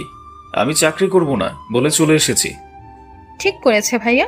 শোনো, ওই চাকরি করা লাগবে না, তুমি ভালো বস ডিজার্ভ করো। একদম, তবে আর 2-4টে দিয়ে আসতে পারে ভালো হতো। তো দিলে না কেন? আরে সবাই ধরে ফেলো না, তার জন্যই তো। আচ্ছা সমস্যা নেই, আবার দেখা হলে না হয়। ওই মাথায় হাত দিয়ে তাকিয়ে আছে। তাদের দুজনের যে একই রক্ত এতে কোনো সন্দেহ নেই, তাই বলে দুটোরই একই রকম হতে হবে না। এখানে আর বসে থাকা যাবে না, এই লোক জীবনেও ভালো হবে না।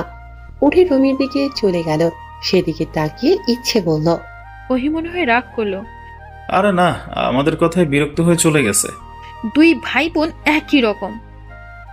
আসলেই। অতঃপর দুজনেই হাসল। ইচ্ছে ফ্রেশ হবে বলে উঠে গেল, রঙ্গনও রুমে চলে গেল। ওহি রুমে ঢুকেই দেখলো রঙ্গন জবজবে ভেজা কাপড় চোপড় বিছানার উপর রেখে দিয়েছে। মেজাজটা গেল বিগড়ে, ভেজা কাপড় কেউ বিছানায় রাখে? রাগে দাঁতে দাঁত চেপে হাত দিয়ে তুলে ছুঁড়ে মারল। রঙ্গন মাত্রই রুমে ঢুকছিল, মুখের উপর ঠান্ডা কিছু পড়তে দেখে চমকে উঠে গ্যাস ধরে বলল, এগুলো ছুঁড়ে মারছো কেন? ওহি তেড়ে এসে বলল, এগুলো কোথায় রেখেছিলেন? রঙ্গন গা ছেঁড়া ভাব নিয়ে সেগুলো ব্যালকনিতে রেখে এসে বলল, আর বলিস না, গোসল শেষে ওগুলো নিয়ে মেলার জন্য বের হয়েছি, আর হুট করেই তোর ভাইয়ের ফোন আসলো। বেলকনিতে যেতে যেতে কেটে যেত, আর সোফায় রাখলেও ভিজে যেতে, তাই বিছানায় রেখেছি। সোফা ভেজার কথা ভাবলেন আর বিছানার কথা ভাবলেন না? অবশ্যই ভেবেছি। শোন, বিছানার চাদর তুলে তুই ধুতে পারবি, কিন্তু সোফা তুলে তো আর তুই ধুতে পারবি না, তাই না? ওহি মাথায় হাত দিয়ে বসে পড়ল। না না, এ লোককে সোজা বানাতে না পারলে তার জীবনে শান্তি আসবে না। রঙ্গন গিয়ে তার পাশে এসে বসে ওহির হাত ধরতে ওই হাত ছাড়িয়ে উঠে দাঁড়িয়ে প্রচন্ড রাগ নিয়ে বলল, একদম হাত ধরবেন না, আমার জীবনটা জ্বালিয়ে পুড়ে শেষ করে দিল। রাগ করে যে বাপের বাড়ি চলে যাব তারও উপায় নেই। আপনার আমার ভাইকে খাসটা বলে, কিন্তু আসল যে আপনি সে কি তা জানে? এখনই জানাবো, আসুক আমার ভাই আজকে, আমি থাকবোই না আর আপনার সাথে। বলে ধূপধাপ পা ফেলে বেরিয়ে গেল। রঙ্গন চোখ পিট পিট করে তাকিয়ে রইল। না, এখন তার রাগ ভাঙাতে যাওয়া যাবে না, উল্টো আরো রেগে যাবে। বাকিটা ইচ্ছে সামনে নেবে। এখন একটু ঘুমানো প্রয়োজন। বিছানায় টান হয়ে শুতেই পিঠ ভিজে উঠল। বিরক্ত নিয়ে উঠে বসতেই দেখলো ওহি দরজার সামনে কোমরে হাত দিয়ে দাঁড়িয়ে আছে। কি? ওগুলো এখন তুলে ধুয়ে দিবেন। আমি পারবো না। আপনি পারবেন, আপনার ঘাড় পারবে। তো আমার ঘাড় দিয়ে করিয়ে নে। করবেন না তো? না। তাহলে আপনার বোনকে দিয়ে ধুয়ে নিব। দাঁড়ান। ইচ্ছে না, আমি যাচ্ছি। যান। রঙ্গন সেগুলো তুলে নিয়ে বাথরুমে ঢুকে পড়ল। তার মাথায় একটা কথাই ঘুরছে, তার সাদা সিধা বউটাকে কে ভূতে ধরল? রাতে ইচ্ছে শাড়ি পরে গুনগুন করে গান গাচ্ছে আর নাচছে। অনুভব চেয়ে দেখছে, কিছু বলছে না। মূলত সে ইচ্ছে করে রাগ করার ভান ধরে আছে। কি হলো, এখনো কথা বলবেন না? কি করব বলুন? অন্য মেয়ের সাথে আপনাকে দেখে আমার খারাপ লাগছিল। বিশ্বাস করুন, আমার দোষ নেই, খারাপ লাগার দোষ। অনুভব তবুও চুপ করে রইল। ইচ্ছে গিয়ে তার পাশে বসে পড়ল, বলল, দেখুন আমাকে সুন্দর লাগছে না? অনুভব তাকালই না। ইচ্ছে তবুও হাল ছাড়ল না, বলল, কবিতা শুনবেন একটা? অবশ্যই শুনবেন, দাঁড়ান বলছি। আগের দিনের নায়িকা ছিল ববিতা, আমি বলতে পারি অনেক ভালো কবিতা। এবার ইচ্ছের দিকে তাকালো। ইচ্ছে আরো আগ্রহ নিয়ে বলল, আপনি কাপ আমি চা, আপনি বাপ আমি মা, আপনি অনেক ভালো, শয়তানের মন হয় কালো, আমার সাথে বললে কথা দূর হবে আপনার মনের ব্যথা। অনুভব উঠে বসল। ইচ্ছের হাত টেনে বসিয়ে খোলা চুলগুলো খোপা করার মতো করে পেঁচাইতে পেঁচাইতে বলল, অনেক হয়েছে, আর মাথা খাটাতে হবে না, আমি আমার রাগ নেই। আসলেই? সে কথার উত্তর না দিয়ে অনুভব উঠে দাঁড়ালো।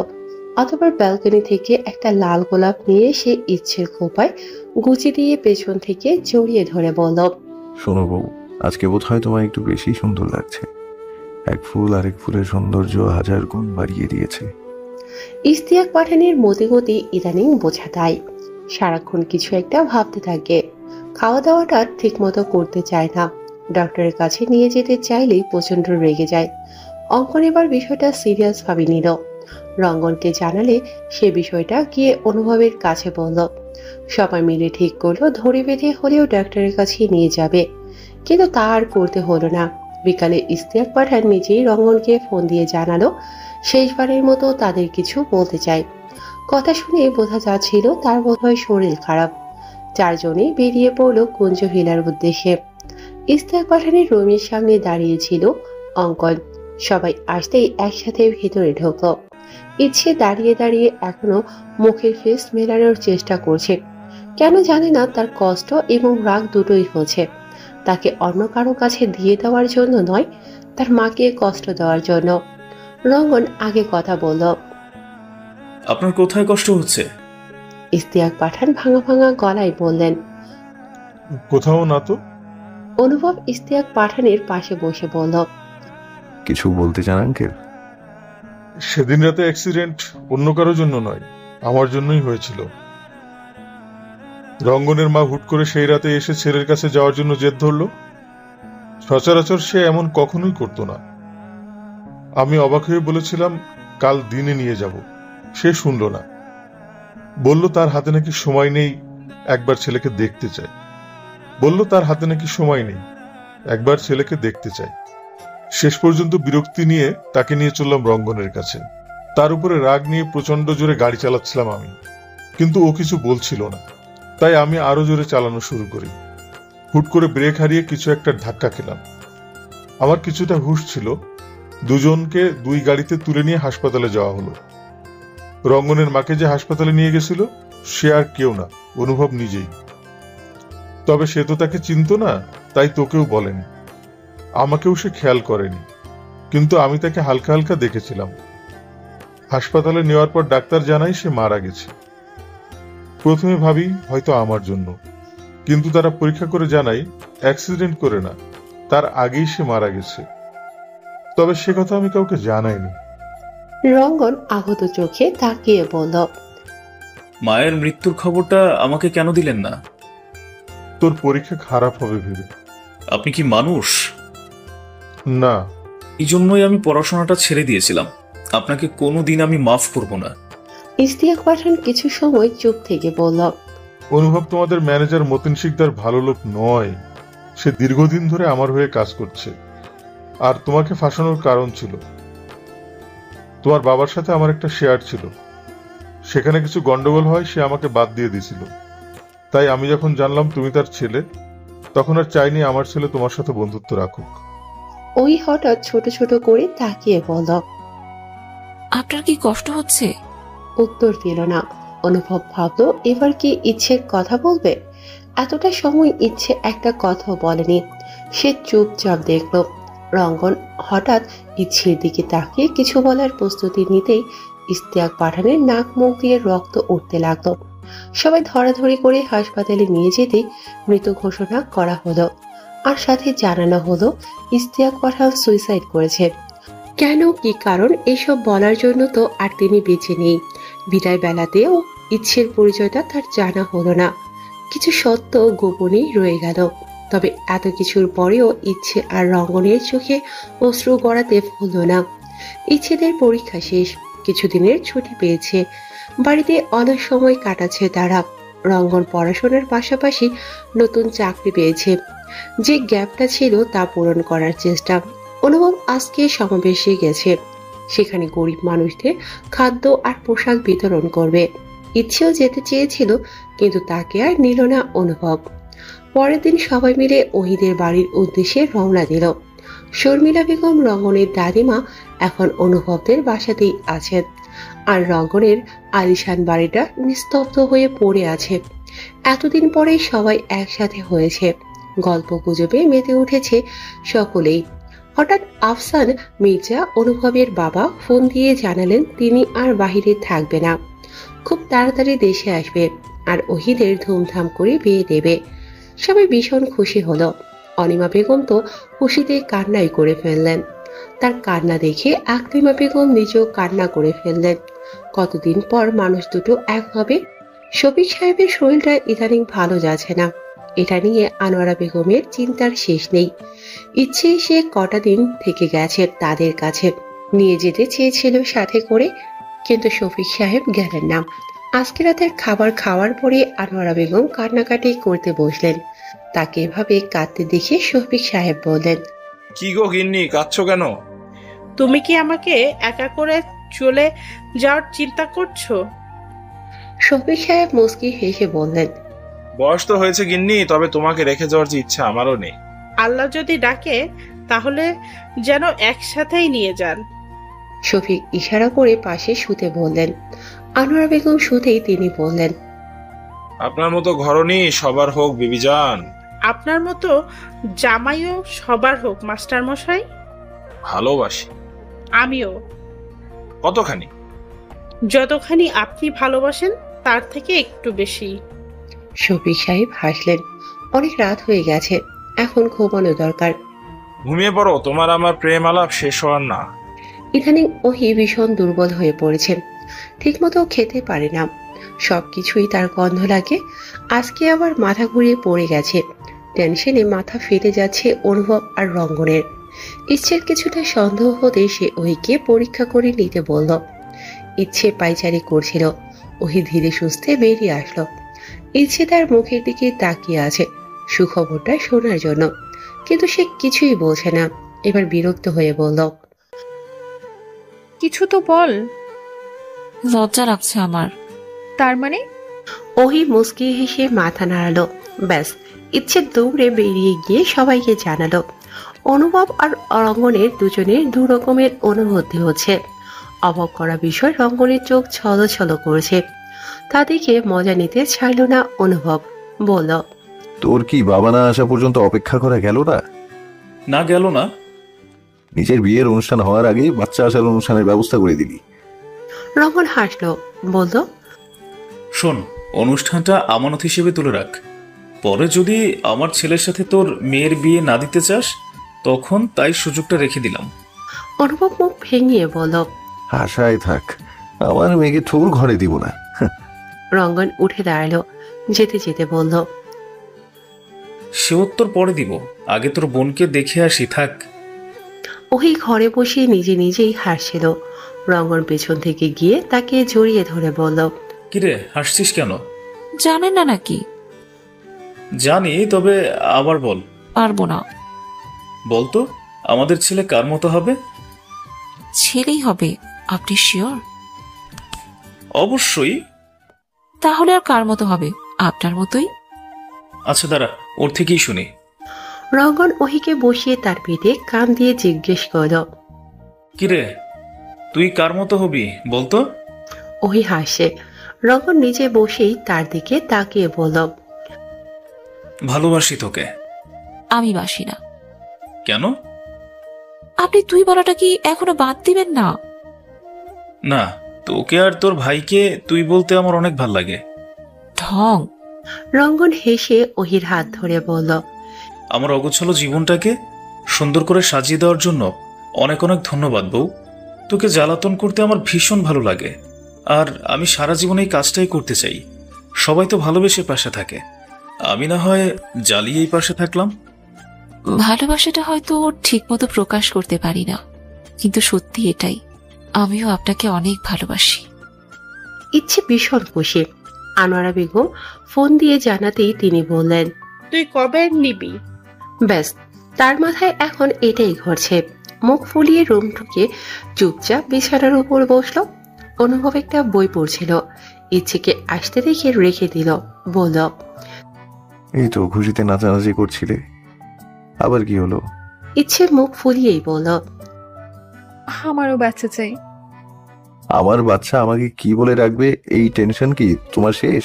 তো ওসব এখনো মনে রেখেছেন? রাখবো না বলছো? হুম। আচ্ছা, আমাদেরও হবে, এদিকে এসো। ইচ্ছে এগিয়ে যেতেই অনুভব বইয়ের ভাঁজ থেকে একটা চিঠি বের করে তার হাতে ধরিয়ে দিতে দিতে বলল, শোনো মেয়ে থেকে শোনো বউ হয়ে গেছো, তাই বলে কি চিঠি দিয়ে বাদ দিয়ে দেবে? আর চিঠি দাও না কেন, আবারও চিঠি দেবে, বুঝেছো? আর এটা দিলাম তোমাকে মনে করিয়ে দিতে। ইচ্ছে অবাক চোখে তাকিয়ে চিঠি খুলে পড়তে লাগলো। প্রিয় বউ, ভালোবাসি ভালোবাসি ভালোবাসি তোমাকে। তোমাকে আমি ভীষণ ভালোবাসি। আমার হাজারো ক্লান্তি দূর করতে তুমি নামক একটা মানুষ হলেই যথেষ্ট। মানুষ কত রকমের ভাবে প্রিয় মানুষের রাগ ভাঙায়, আর তুমি ভাঙাও তোমার সেই বিখ্যাত কবিতা শুনিয়ে। বিষয়টা কিন্তু বেশ ইউনিক, কখনো হয়তো বলি না, তবে আজ বলছি। তোমার লজিকহীন কবিতাগুলো আমার ভীষণ পছন্দ। শোনো বউ, আমি তোমাকে ভালোবাসার চাদরে মুড়িয়ে নিজের কাছে সারা জীবন রেখে দিতে চাই। জীবনে প্রথম চিঠি লিখছি, কি লিখবো বুঝতে পারছি না, তাই আপাতত ইতি টানলাম। ইতি তোমার অপ্রিয় থেকে প্রিয় হওয়া এমপি মশাই। ইচ্ছে চট করে অনুভবকে জড়িয়ে ধরল, একটু রইস হয়ে বলল, আমাদের বাড়ির কাছে আম আসে 12 মাসে। শুনুন হেম্পি মশাই, আমি আপনাকে ভীষণ ভালোবাসি। 4 বছর পর। আমি তোকে বদকুল বললাম, তাহলে তুই আমার কথাতে বধ করবি মানে? আল বুঝবি? বধ মানে বধ? না না, বদ বদ। সকাল কথা বলছিস? বদ। সকাল সকাল কি মামনি হাতে মার খেতে কি মাথাটা কি গেছে জেরি তোর? না, মাল খাইনি। তুই একদম নড়বি না, আমি এখন বধ করবো তোকে। আমাকে কেন বধ করবি? তুই যাতে সারা জীবন আমার কথা মতো চলি, সেই জন্য। সারা না, ওটা সারা হবে, কিন্তু তুই এই কথা কোথায় শুনছিস তাই বল। নাইলা খালা বলেছে আমাকে। কি? কেন? আমি আজকে টিভিতে বাগানে নাইলা খালাকে দেখতে দেখেছি। আমি গিয়ে বললাম, পথ কি? বললো, কই কিছু না তো, তুমি এখানে কেন মা? আগে তুমি বলো কেন এসেছো, নইলে কিন্তু। নইলে কি? নইলে আমি পাপাকে বলে দিব তুমি তালুয়ান তাত্তুকে দেখে মিটমিট করে হাসো, তারপর বলে দিব যাকে বদ কলা হয় সে সব কথা শুনে। রায়ান বিরক্ত হলো, থমথমে গলায় বলল, দেখ আরশি, সকাল সকাল মেজাজ গরম করিস না আমার। কানের নিচে একটা থাপ্পড় দিয়ে চারটে দাঁত ফেলে দিব। আর সে রেগে তাকিয়ে বলল, আর আমি কি তোকে ঠেলে দিব? তুই আর তোর বাপ আমার কিচ্ছু করতে পারবে না। তোকে আমি বলে রায়ানের হাতে কামড় বসিয়ে দিল। বেচারা মাথায় সে 2-4টি কিল বসিয়ে দিল। রঙ্গন আর ইচ্ছে ছুটে এসে তাদের ছাড়িয়ে নিল। অতঃপর একে অপরের দিকে অসহায় চোখে তাকালো, যার অর্থ এদের বিয়ে দেওয়ার আশা বোধ হয় আশায় রয়ে যাবে। হাই বন্ধুরা, গল্পটা কেমন লাগলো অবশ্যই কমেন্ট করে জানাবেন। আর যারা এখনো চ্যানেলটিকে সাবস্ক্রাইব করেনি তারা অবশ্যই চ্যানেলটি সাবস্ক্রাইব করে রাখুন।